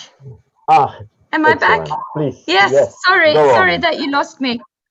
Yes, I lost some time, so I skipped that. But I think this is a critical element that I would like to lift, that I have seen is about making the 2030 agenda part of your core steering activities. That's one thing. But then I wanted to move to this, having facilitated the exchange between the national review and the local reviews and the subnational reviews this year. I think one critical element that we see in this work has also been that we have a shared goal. And in December last year, Sweden had adopted a bill in its parliament on the 2030 agenda, just to create that shared. Now, am I lost again? You are there. I hear you. We hear you. Go yes, on. You can hear me. Okay, I will talk and you may not see me then. Sorry about all this. This shared goal, I think, is extremely important because it creates the long-term vision for the work of the 2030 agenda. It's a shared vision, both at the national level and at the local and regional level. Another important message I would like to put across is that it's important that the national government really realize and value all the important work that is done locally. As Carola was saying, most of our implementation of the 2030 agenda happens locally. And so therefore, the local authorities and regions have an important role to play. And it's important that the national level give trust and also value the important work that is being done locally. I also think that when you start off this kind of review process, whether it's the local review process or sub-national reviews or national reviews, you have to have the political endorsement, the buy-in from the political level, but also the inclusion of many stakeholders. And in Sweden, we have a whole of society approach to our implementation. And that in itself also facilitates both the local, regional and national level integration in all of our processes.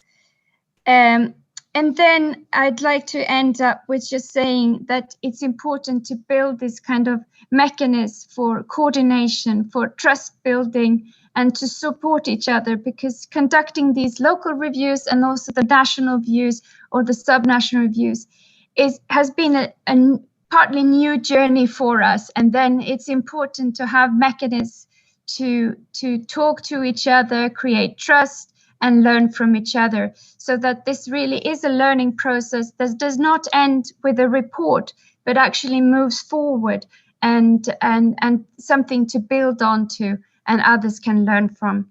I'm very sorry for all the technical difficulties, but I hope you could hear me anyway. Thank you.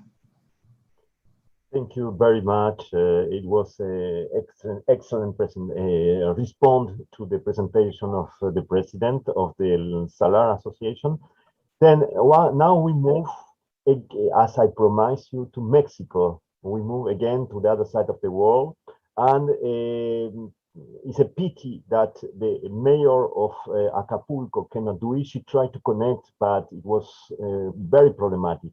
Then I am very grateful to the Secretary General of LACMA, Mr. Sergio Arredondo, that he can jump on this presentation and introduce us to the Subnational report of Mexico.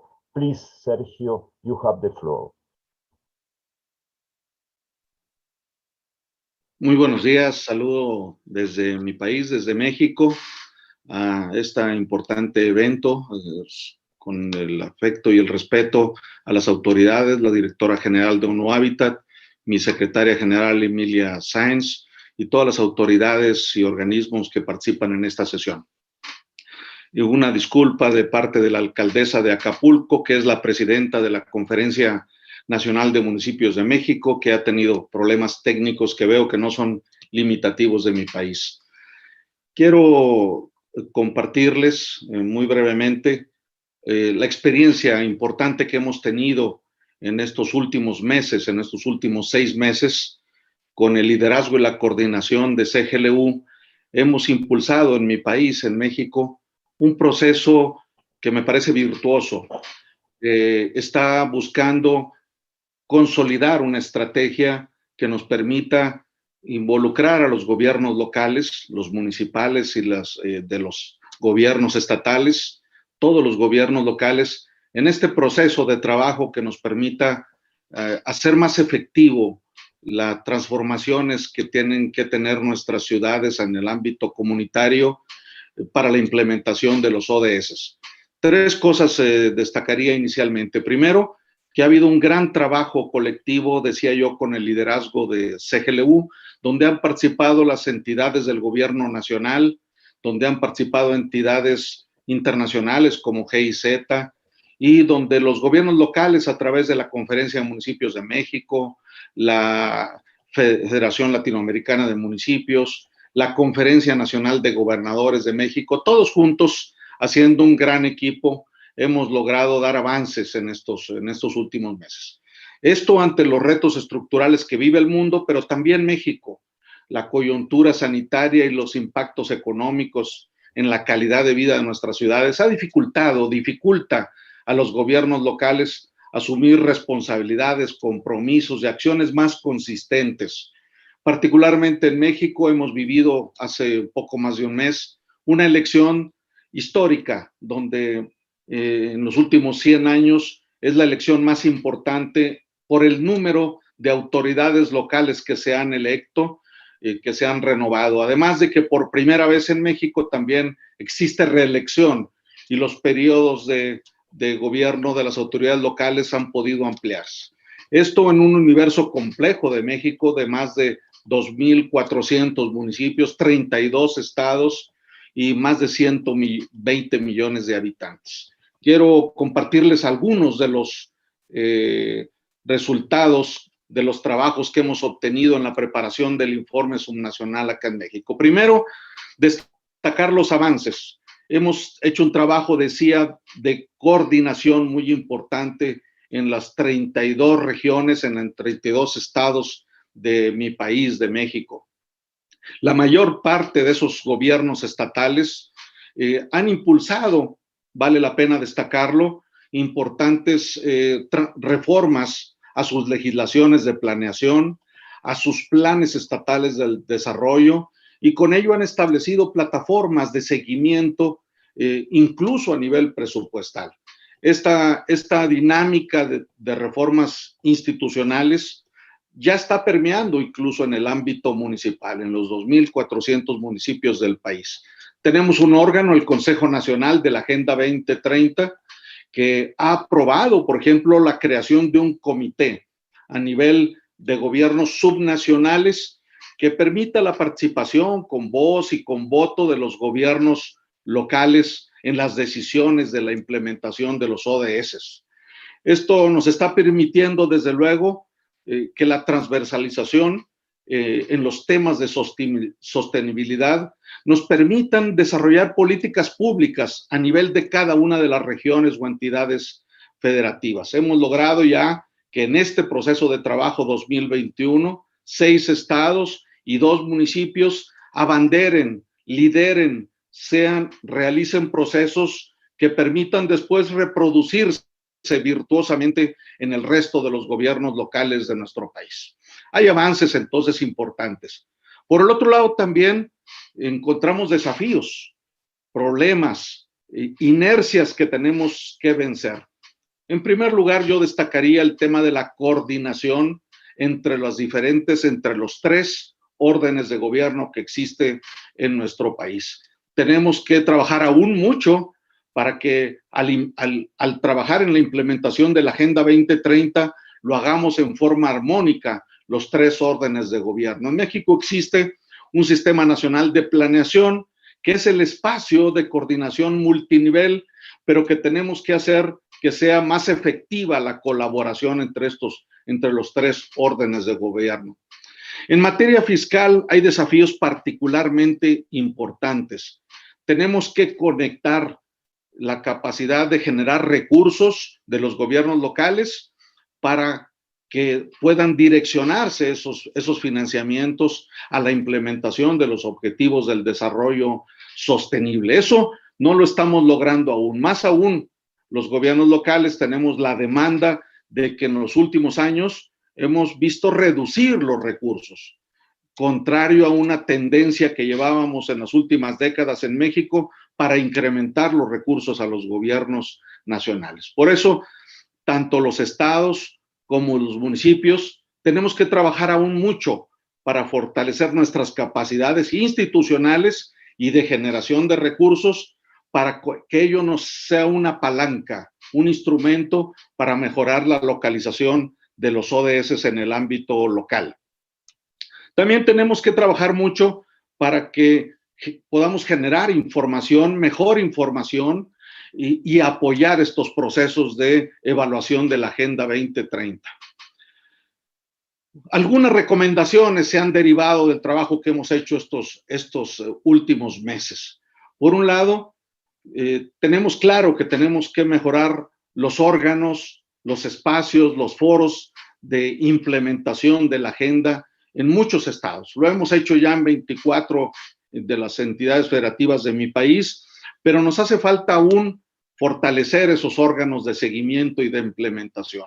En materia financiera, tenemos que mejorar nuestros sistemas locales de generación de recursos para aumentar la capacidad de financiamiento a través de las diferentes bolsas presupuestales que existen en México para fortalecer los ODS. Los estados y municipios tenemos que coordinarnos mejor para mejorar nuestros catastros y en consecuencia mejorar la asignación de recursos. Termino con algunas recomendaciones que han derivado del proceso de trabajo colegiado que mencionaba. Tenemos que avanzar para que la Agenda 2030 en México nos permita establecer mecanismos novedosos de financiamiento, como las asociaciones públicas privadas, como las intermunicipalidades, para generar estímulos financieros que generen riqueza, recursos para mejorar la localización de los ODS. Tenemos que profesionalizar a nuestros cuadros técnicos a nivel municipal. Tenemos que impulsar un programa que acompañe la localización en los 2,400 municipios de los ODS, intercambiando experiencias, datos, información, compartiendo recursos y compartiendo tecnologías también. Termino mencionando que los estados y los municipios en México han contribuido, sí, ya en este proceso 2021, pero que tenemos que mejorar ese trabajo de coordinación. Lo estamos haciendo, creo, muy bien. Reitero, con el liderazgo de ODS que ha estado a través de Edgardo Blinsky y su equipo de la Secretaría General Emilia Sainz, colaborando y coordinando este proceso en mi país. Creo que estamos en el camino correcto y que podemos tener expectativas optimistas respecto a que este proceso se reproduzca en los próximos años, incluso permee en los 33 países de América Latina. Muchas gracias por la oportunidad de compartir estos comentarios. Muchísimas gracias, Sergio. I will give the floor now to Alfredo González Reyes, responsible of the Agenda 2030. But nevertheless, I will also acknowledge the work done by Adi that contribute to this report. Alfredo, you have the floor. Thank you, Edgardo. Thank you, colleagues. Hola, Sergio. Muchas gracias. Buenos días. Es un gusto estar aquí. Yo creo que lo que Sergio destaca es muy importante en términos de que estos informes subnacionales no solamente muestran resultados muy concretos y permiten generar recomendaciones, identificar posibles rutas, sino además son en sí mismos procesos que desatan intercambios, aprendizaje, imaginación compartida, trabajo colectivo. Entonces, creo que es más allá del producto final, si le quisiéramos llamar así al informe, creo que un gran valor de este informe en un país tan grande y tan complejo como México y como cualquier otro, por supuesto, es precisamente servir como medio de diálogo. A veces en un país con tantas diferencias entre regiones, lugares, poblaciones, niveles en distintos indicadores, nos cuesta trabajo dialogar de una manera, digamos, constructiva, que sea útil para todas al mismo tiempo. Entonces, creo que es uno de las mayores virtudes y me gusta mucho la manera en la que Sergio lo describe con sus propias palabras.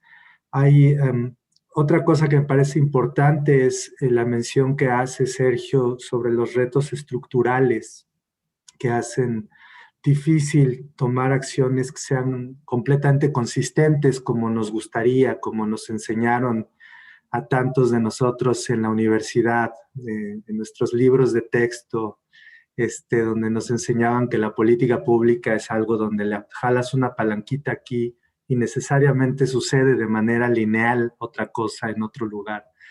Yo creo que agregaría en ese sentido que no hay que olvidar que México, como decía Sergio, es un país de más de 120 millones de habitantes, pero que es uno de los más desiguales de una de las dos regiones más desiguales del mundo en términos de ingreso per cápita.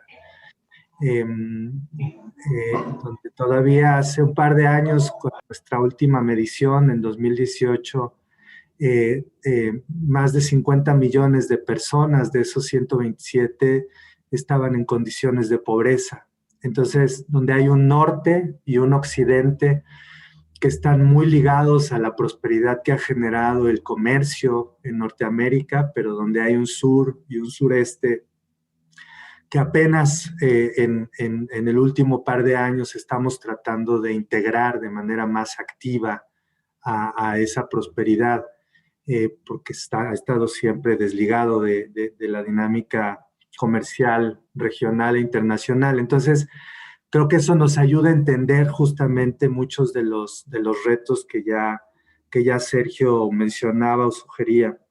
En términos del papel de los gobiernos y su coordinación, creo que una cosa importante que describe Sergio de alguna manera es la necesidad de que estados y municipios vayan, digamos, estén tratando siempre cada vez más de asumir mayor responsabilidad. En México, como en muchos países, es una ya vieja historia, un viejo sueño, que los gobiernos municipales puedan recaudar más, que los gobiernos estatales puedan recaudar mejor y vincularse de una manera más eficiente con la federación. Hay que recordar que nuestro país es un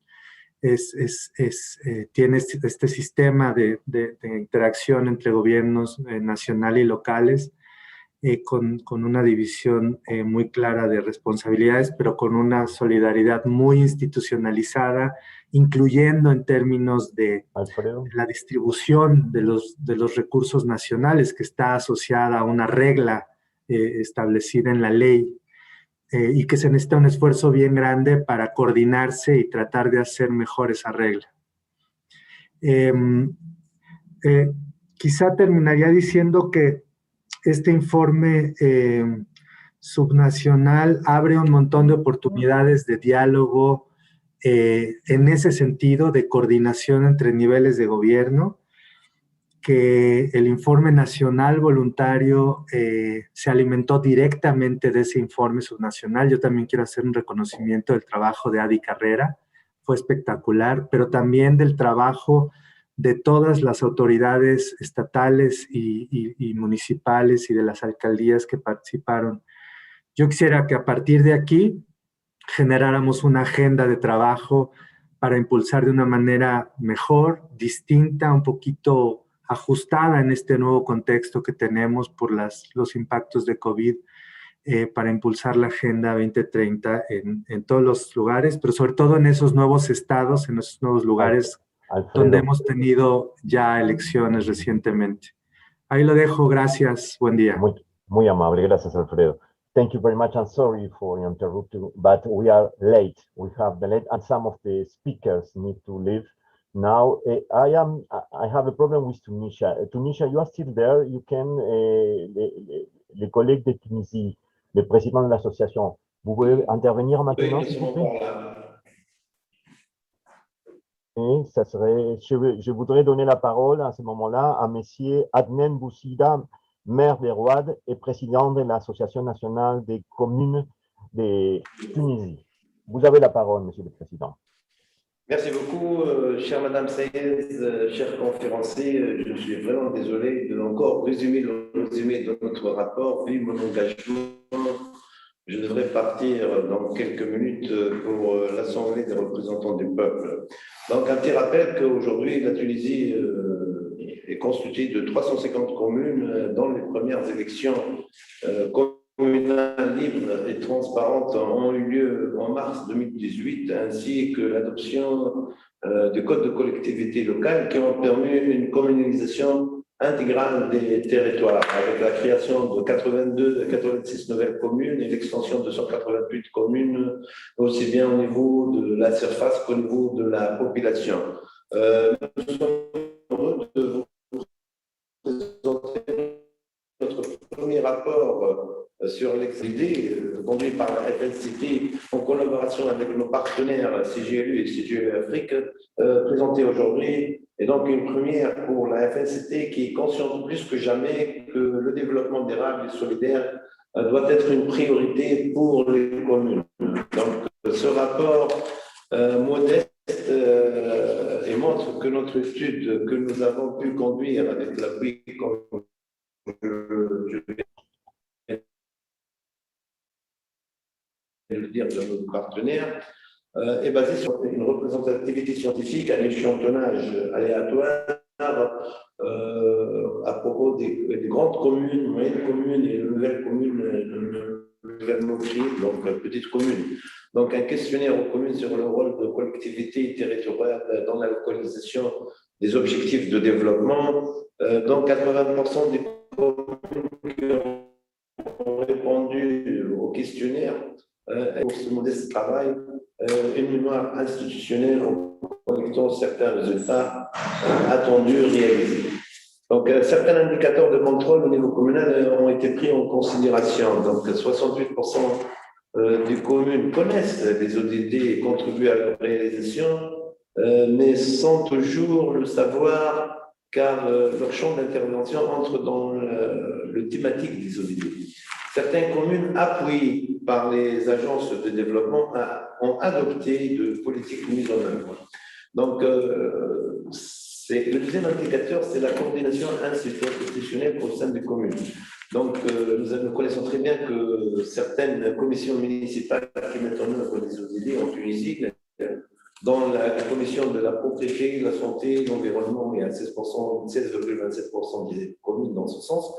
Les travaux de l'aménagement urbain et territorial, donc 13,22% des communes. Les affaires sociales, l'emploi des personnes sans soutien, handicapés et autres, donc 6,10%. La démocratie participative et la gouvernance ouverte, 4,7%. Donc, certaines communes ont mis en place une commission spécialisée en développement durable, d'autres sont contraintes de le faire et d'autres sont pratiquement incapables de le faire. Donc, il y a une mise en œuvre et on a fait un suivi d'évaluation de ce rapport. Donc, toutes les communes ne peuvent pas satisfaire aujourd'hui les 7 ODD et les 169 cibles dans leur champ d'action. Certaines communes nécessitent une collaboration pour le pouvoir central, même pour certains ODD et cibles couvertes. Toutefois, il y a lieu de signaler que certains ODD ou certaines cibles entrent aussi dans un champ d'action municipal de certaines communes qui nécessitent une collaboration, ou plutôt une intervention, aussi bien d'entreprises publiques que des entreprises dans le secteur privé. Donc, pour une meilleure mise en œuvre par ces communes, les 16 ODD et cibles prioritaires qui ont été mis en œuvre par ces communes, l'objectif 12, donc établir des modes de consommation et de production durables.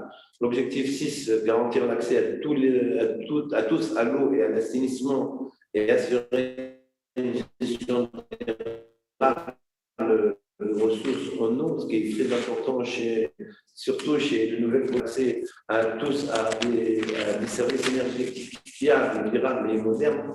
La promotion également de l'énergie renouvelable, faire en sorte que les villes et les établissements humains soient ouverts à tous.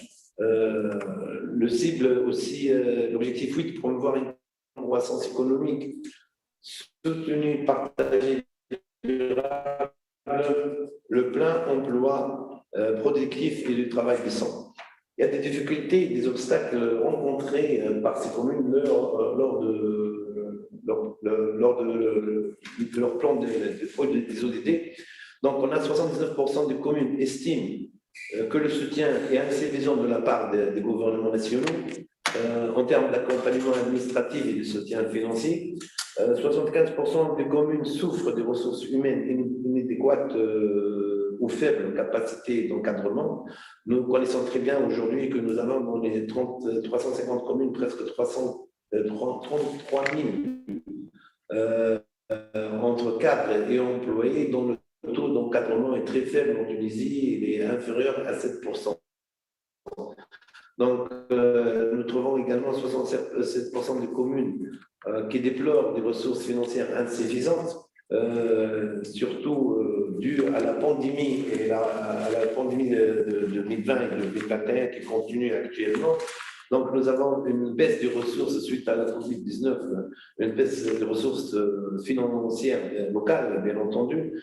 50% des communes regrettent aujourd'hui la faible coordination et une faible coordination entre les niveaux du gouvernement et le chevauchement des responsabilités et coordination qui est très difficile entre le gouvernement et la décentralisation. Donc, il y a aussi la coordination avec le national qui n'est pas toujours au rendez-vous. Ça, malheureusement, le cadre institutionnel de coordination nationale des suivi des ODD n'implique pas aujourd'hui la FNCT en tant que représentante des communes. Au niveau du comité de village, au niveau de comité de pilotage, d'action ou de concertation locale sur les ODD engagés par le ministère, nous avons déjà écrit au ministère dans ce sens. 90% des communes affirment n'avoir participé à aucun mécanisme national de suivi et de coordination des processus depuis 2019 jusqu'à ce jour. Toutefois, il y a eu la participation des communes pour l'élaboration du plan quinquennal de développement régional tel que le gouvernement 2010 aujourd'hui. De faibles réalisations et l'intégration des communes dans la stratégie nationale demeurent très faibles. Aujourd'hui, nous avons des promotions des communes face aux défis de l'inclusion. Donc, 82% communes demandent davantage de soutien de la part des gouvernements nationaux, par exemple en termes d'accompagnement administratif et de soutien financier, de renforcement des compétences et de ressources humaines. 77% sont en faveur d'un renforcement de la coordination entre le national et le local.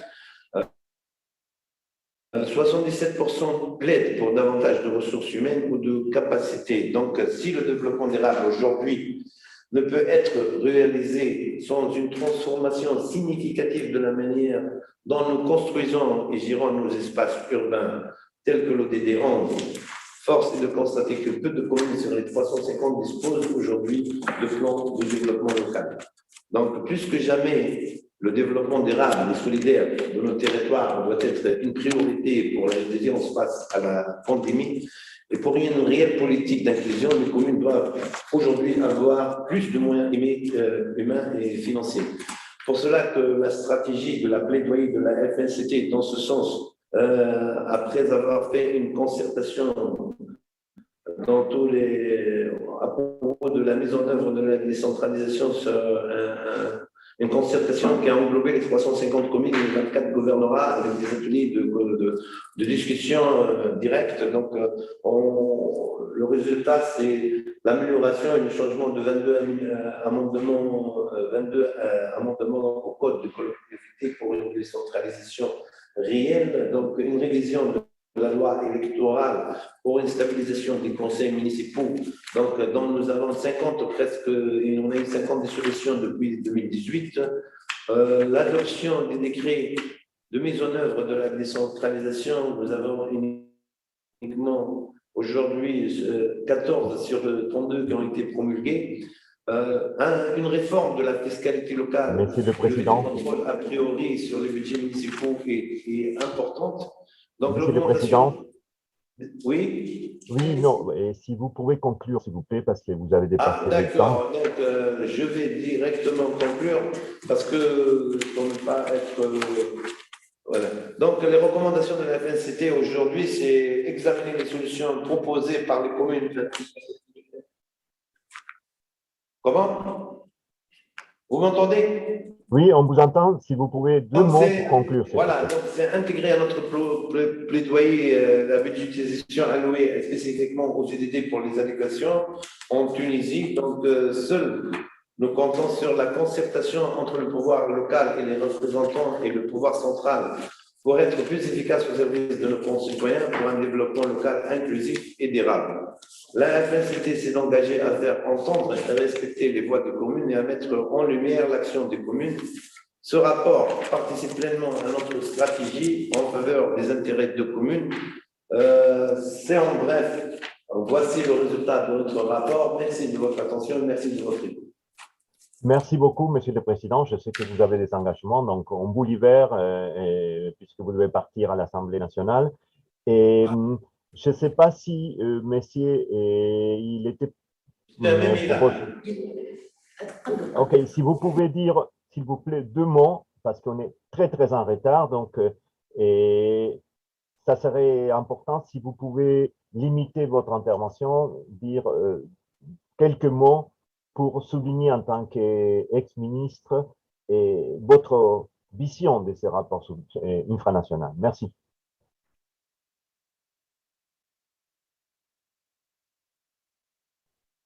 On ne vous entend pas, monsieur le ministre.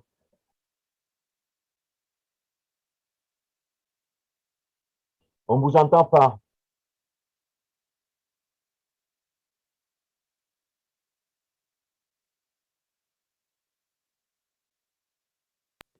Voilà.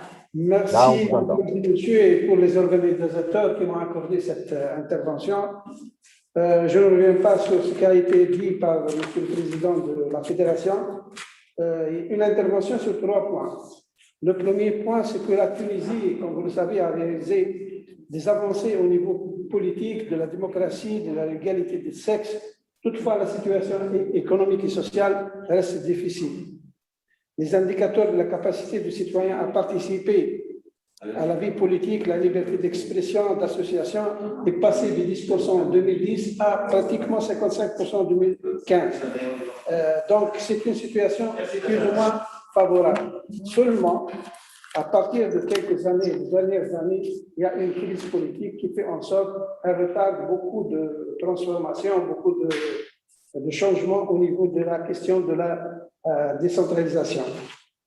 Et cette situation, elle a retardé le processus de décentralisation attendu longtemps par les villes. Et là, je remercie la représentante des salaires lorsqu'elle disait que le rôle des communes et des régions est très important dans la lutte et dans le travail au niveau de ces ODD.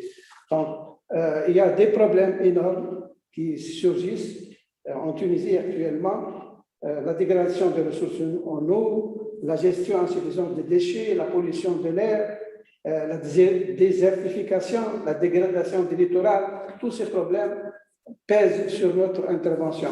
Le deuxième point, c'est un exercice très intéressant que je menais pour voir les écarts et les lacunes entre les ODD et les réalités de terrain. Il ressort de l'analyse des 5 années de mise en œuvre des ODD des résultats suivants. Cette analyse est basée sur 3 études. La première étude intitulée « Analyse des lacunes au niveau des indicateurs relatifs aux ODD ». Globalement, il ressort de cette étude que sur les 244 indicateurs, soit un gap, et en 90 indicateurs ont été collectés, soit 56%. En vue de combler cet écart, il ressort l'urgence de mise à niveau d'un système statistique pour qu'il intègre les indicateurs ODD. La deuxième étude, qui s'intitule « Analyse rapide intégrée », elle analyse les écarts entre les cibles ODD et les objectifs de développement, tels que définis dans notre plan de développement. De cette analyse, il porte sur 105 cibles ODD, ressortent 3 gaps. 21 cibles ODD relatives à la vie aquatique, la vie terrestre, la production, l'éducation ne sont pas totalement incluses dans le plan de développement.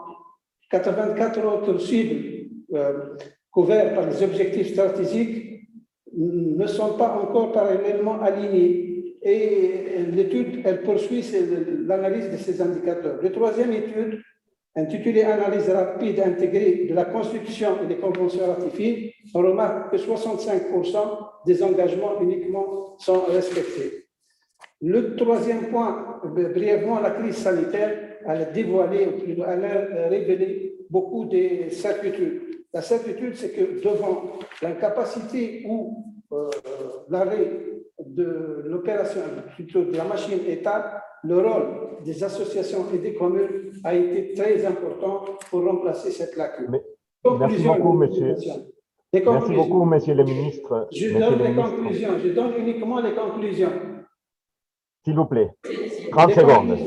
Les conclusions, la mise en place d'un cadre institutionnel pour piloter les ODD, sensibiliser et engager plus de participants, organiser des ateliers pour relever les défis, plutôt revoir les systèmes de protection des données et surtout avoir une base de données statistiques pour bien analyser les indicateurs. Voilà, ce sont là les recommandations brièvement. Merci. Merci beaucoup à la FNCT, merci beaucoup, monsieur le ministre. Et sans plus attendre, I move now to Germany, and I don't know if Sabina is still there to take the floor, or if not, Mark, if you can introduce the BSRs and your comments for Germany. Sabine, you are there, please.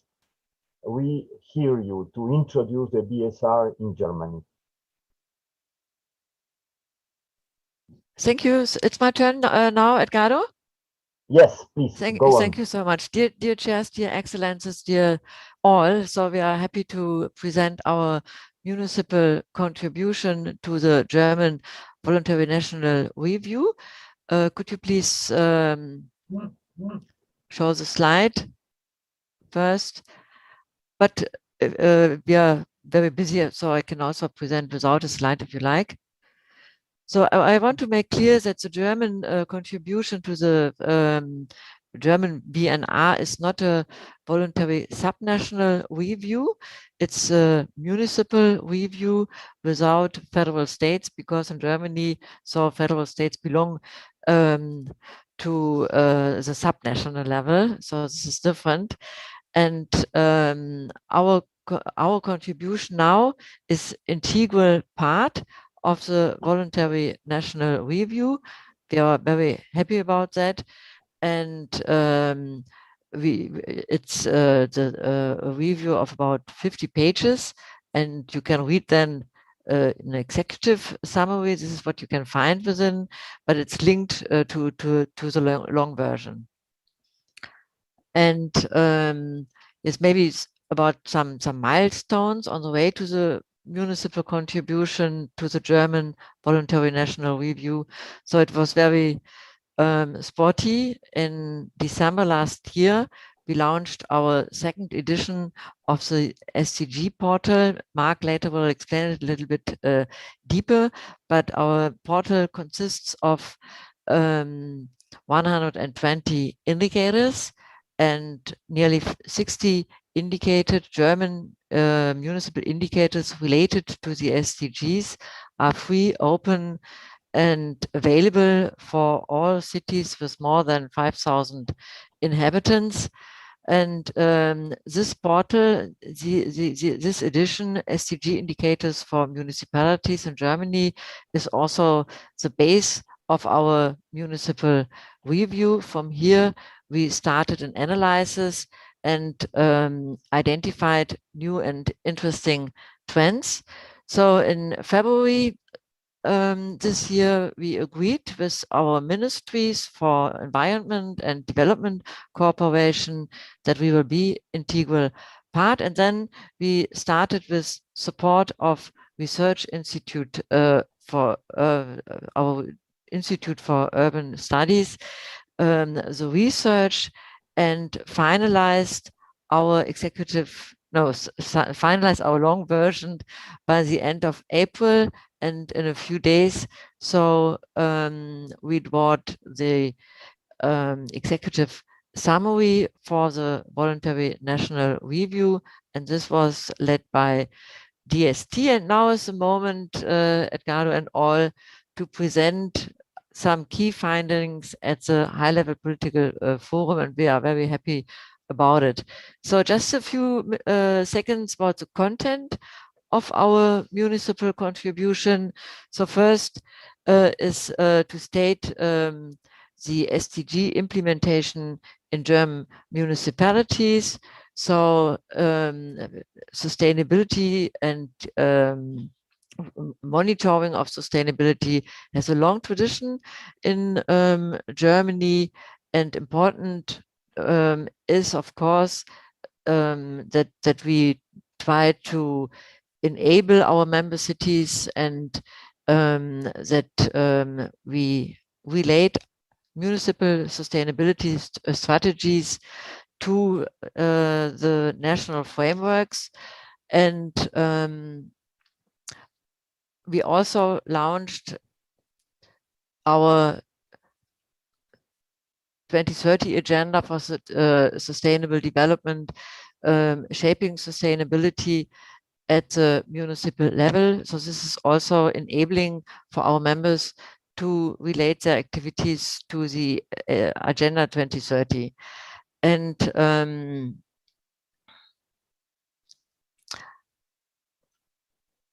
one very important element, of course, are different programs for SDG localization. This is not just our portal.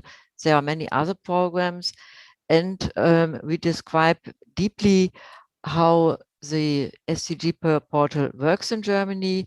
So this portal is also copied and pasted, let's say, to other countries. So it's well known in Italy now, and I hope in near future also it will be published in Morocco.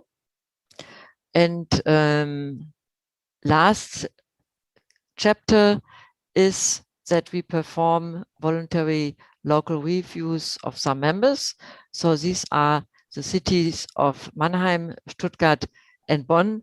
And now I will leave it to Mark Wolinda from Bertelsmann Stiftung to present some key findings of our municipal contribution. Thank you all. Thank you very much, Sabina, and sorry to be late. Mark, you have the floor now to conclude very quickly on the key learnings. Yeah, thank you, Edgardo. I try my best. Yeah, in the following minutes, I will summarize some key findings of our research, and I will show some key facts about the SDG portal for German municipalities. We are convinced that German municipalities have a comprehensive tool set to manage their sustainability processes now. So with the SDG indicators, they could check where they currently stand on the path to the sustainable development as a base for developing a local sustainability strategy. In the same way, they can continuously monitor the implementation of their strategies using the indicators and data in the SDG portal. And the reporting framework, Sustainable Municipalities, which is currently developed, will offer a structure for sustainability reports of German municipalities, and it will facilitate the comparison between municipalities. Alternatively, the municipalities in Germany can use the reporting tool in the SDG portal, which offers the users more flexibility and which was launched last week. Another key finding is that there is still a lack of data-driven indicators in Germany, especially for SDG 13, so climate action, and SDG 17, partnerships for the goals. From our perspective, the reason is the lack of centrally accessible Germany-wide data for these SDGs, and respectively a lack of adequate measurement concepts, especially for the ecological sphere. The data analysis as a key element of the research shows that in German municipalities we have positive trends in many SDGs, especially regarding to the economic and poverty indicators in the last years. But there are still some big challenges, for example, in the agriculture, which Germany, including, of course, with its municipalities, has to tackle in the coming years. So next slide, please. The SDG portal, as Sabine said, is our key tool to support local actors to implement a sustainability process, and it offers 3 features: the SDG indicators, SDG actions, and SDG reports. The SDG portal shows 56 indicators, so the type 1 indicators for which data are available from 2010 to 2019 for all German municipalities with more than 5,000 inhabitants.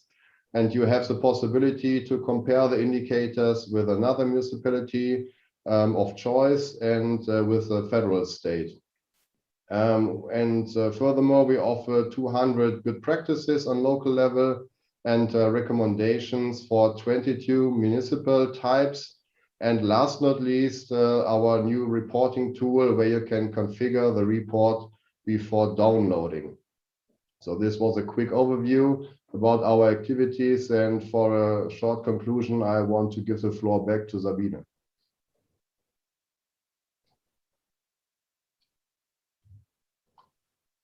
Sabine? Okay, so if she has technical problems, I concluded. So if you can show the slide once again, please.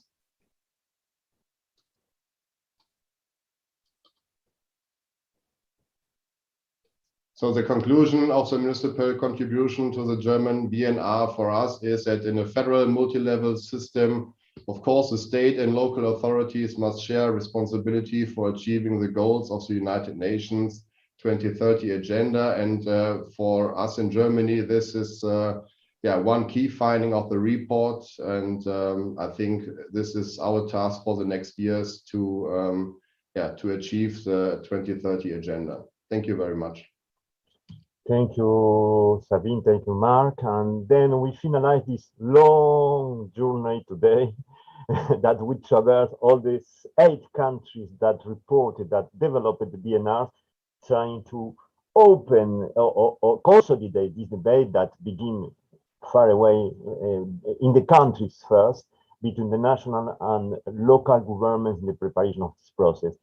As we are very late, I give directly the floor to our Secretary General, to Emilia Saiz, to try to take some takeaways or some messages from this long journey today. But I hope you have a useful travel through all these interesting countries. Thank you, Emilia. This is your turn, please. Thank you very much, Edgardo. A very challenging job for you and for me, a long journey, not only today, but also the previous months where we have been working intensively. It's worth mentioning the methodology as well. We have supported with some expertise some of the countries that have participated in the subnational reports. The local government associations have received some skill support. Some other associations did not need that, but what we have done for them is to bring them together to be able to exchange the experiences. This group has met several times, and we are delighted to have this culmination of the presentations of the reports in the high-level political forum. And we are particularly grateful for the active participation of the national sphere as well in these presentations.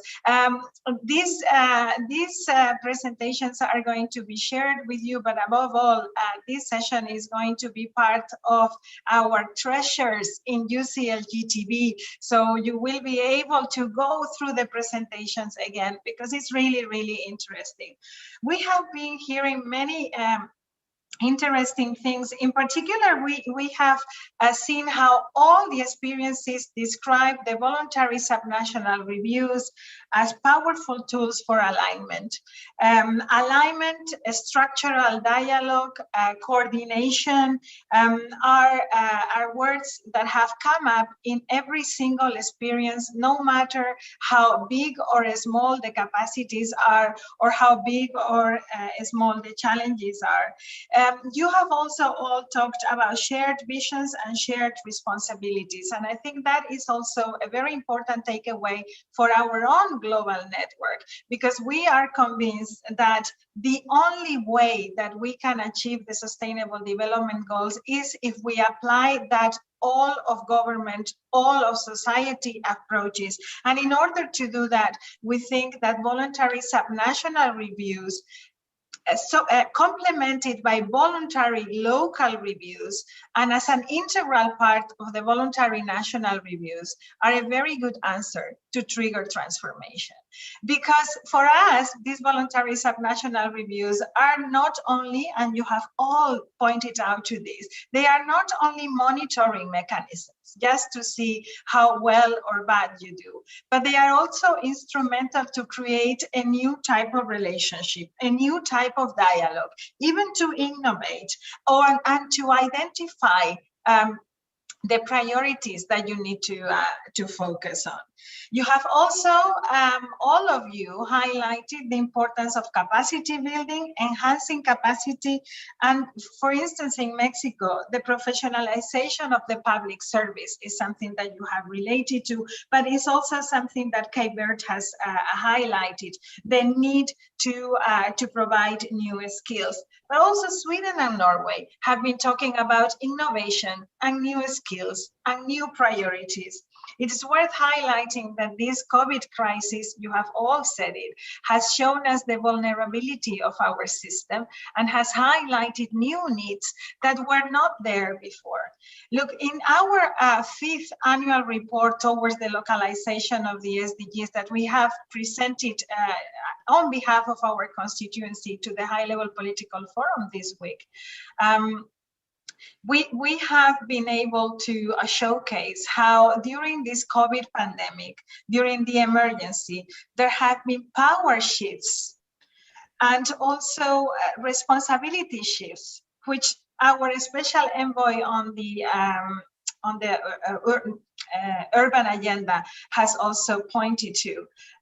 These shifts are something that we don't know whether they will stay or whether they will go. These shifts have sometimes been good because they have gone to the level closest to the citizens, listening to the subsidiarity principle, but sometimes we have seen re-centralization emerging.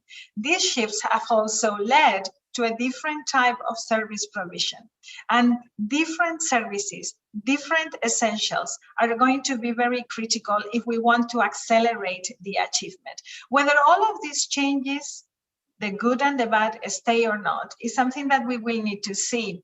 But I think the decisions around this will be much more intelligent if we make sure that the subnational level of government is in the midst of these deliberations.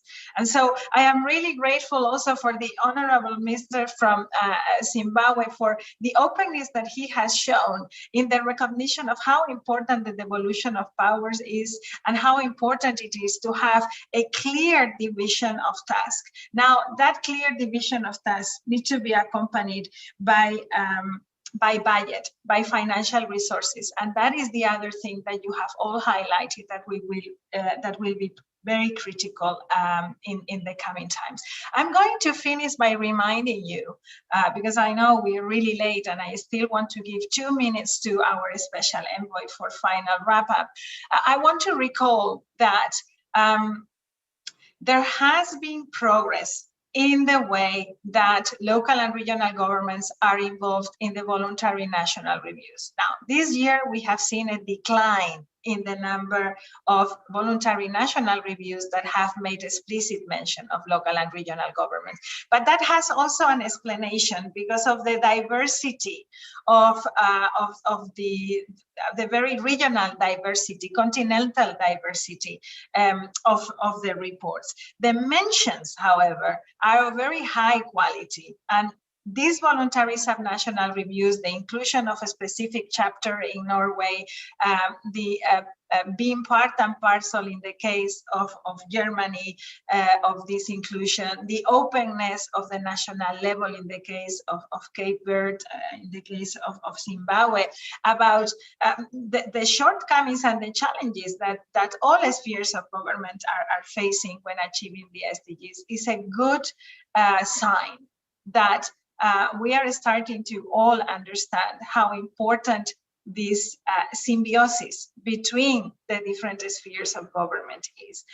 As a network, as United Cities and local governments, covering most of the countries of the world and over 240,000 members the world round, we remain committed to making voluntary subnational reviews a cornerstone to national strategies that will help us achieve the goals. And I will stop here by thanking you all and would like to give the floor 2 minutes to our special envoy. I cannot give the floor to Executive Director Maimouna Sharif because she had to rush to another meeting. You know how it is, the high-level political forum, but I am delighted to still have with us our special envoy. 2 minutos, alcalde, porque nos hemos retrasado mucho, pero no podía cerrar sin darle a usted la palabra.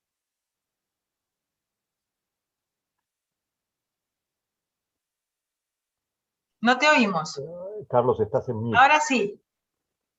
A ver, ahora. No. Ahora sí, ¿no? Sí, perfecto. Ahora. Bueno, disculparme, que había comenzado a hablar porque tenía solo 2 minutos. Que es verdad que ha sido una larga y extensa reunión, ¿no? Pero sobre todo yo creo que tengo la sensación de que ha sido una más que fructífera reunión, ¿no? Decíamos al principio de esta larga conversación que hoy vamos a conocer, ¿no?, la realidad de la localización de los ODS, la realidad de lo que está sucediendo en muchos gobiernos locales, y precisamente la variedad y la diversidad de ejemplos que se ha puesto en esta sesión nos ha permitido, al menos nos ha hecho que tanteáramos una visión general de cuál es la situación real en distintas partes del planeta sobre las distintas realidades que hoy por hoy están tramitándose a la hora de avanzar en los objetivos del desarrollo sostenible, ¿no? Esa visión general, insisto, nos la dan los informes locales, ¿no? Y esos informes locales que hoy a los que yo tengo que felicitar porque han puesto encima de la mesa con total crudeza en algunas ocasiones, con muchísima valentía en gran parte de ellas, los desafíos, los retos, las oportunidades, los problemas a los que nos estamos enfrentando permanente y constantemente, ¿no? Ha sido un ejercicio de sinceridad abrumador, ¿no? En el que se han puesto encima de la mesa desde los retos más importantes, ¿no? Que es la conexión con la ciudadanía, para que la ciudadanía a su vez demande a los responsables políticos la ejecución de estrategias y acciones concretas, ¿no? Como es el caso de las primeras intervenciones, como esas velocidades mayores, ¿no? Que tienen algunos países con respecto a otros, ¿no? Y esto me hace caer en la siguiente reflexión, ¿no? Que es, también lo poníamos encima de la mesa, ¿no? La necesidad de desarrollar esa estrategia global, para lo cual Red de Ciudades, la red de redes, nuestro movimiento internacional, Ciudades y Gobiernos Locales Unidos, es la herramienta fundamental, ¿no? Ese desarrollo de estrategias globales que genere el desarrollo de empatía, para que, si realmente afirmamos que nadie quede atrás, que ningún territorio quede atrás, no podamos conformarnos única y exclusivamente con el plan de desarrollo de cada uno de nuestros entornos urbanos, sino que intentemos coger esa perspectiva de escala a nivel internacional y seamos capaces de desarrollar ese ejercicio de empatía, de ayuda, de colaboración, de cooperación, para que todo lo que estamos poniendo en marcha en distintos puntos de nuestras estrategias nacionales puedan también complementarse en distintos puntos de otras estrategias nacionales y regionales, ¿no? Esa es la estrategia global con la que tenemos que intentar plantarnos el próximo mes de abril en Nueva York, para que la agenda urbana sea realmente esa territorialización de acciones concretas que lleven a cabo la cobertura de las necesidades a los problemas que tiene gran parte de la ciudadanía, y que, si os dais cuenta, al final son transversales en todos los municipios, ¿no? Estamos hablando prácticamente de idénticos problemas, con mayor o menor grado de intensidad de los mismos, pero con unas raíces comunes, ¿no? La necesidad de un ejercicio de mayor gobernanza horizontal, la necesidad de un mayor compromiso político, la necesidad de una mayor implicación de la ciudadanía para el conocimiento y la exigencia de las administraciones públicas de los ODS, y, por último, como ha dicho México, la necesidad de que las políticas públicas sean las verdaderas políticas correctoras, que, de la mano de la sociedad civil y de la mano de la iniciativa privada, sea capaz de asumir el grandísimo reto al que estamos enfrentándonos, ¿no? Yo, desde luego, me voy satisfecho de esta dosis de realidad que hoy nos hemos dado entre todos, y vamos a ver si somos capaces de seguir creciendo, ¿no? Para seguir asumiendo como digo, el grandísimo reto al que nos estamos enfrentando. Muchas gracias, alcalde y enviado especial. I mean, following the rules of democracy, I always like to open the floor if there is any emergency, any urgency, anything that we haven't said. If not, I would like to thank my team at the World Secretariat for the job done, in particular research and policy that have been behind these efforts, and also the team at UN Habitat, and I see Martino there. Thank you, Martino, for the continuous support. Thank you again, Honorable Minister, Vice President Gunnarsson. Thank you very much, Special Envoy. Thank you, everybody. Please do take care, and remember, tomorrow is still 2 more sessions on data and social inclusion. Keep well. Thank you so much.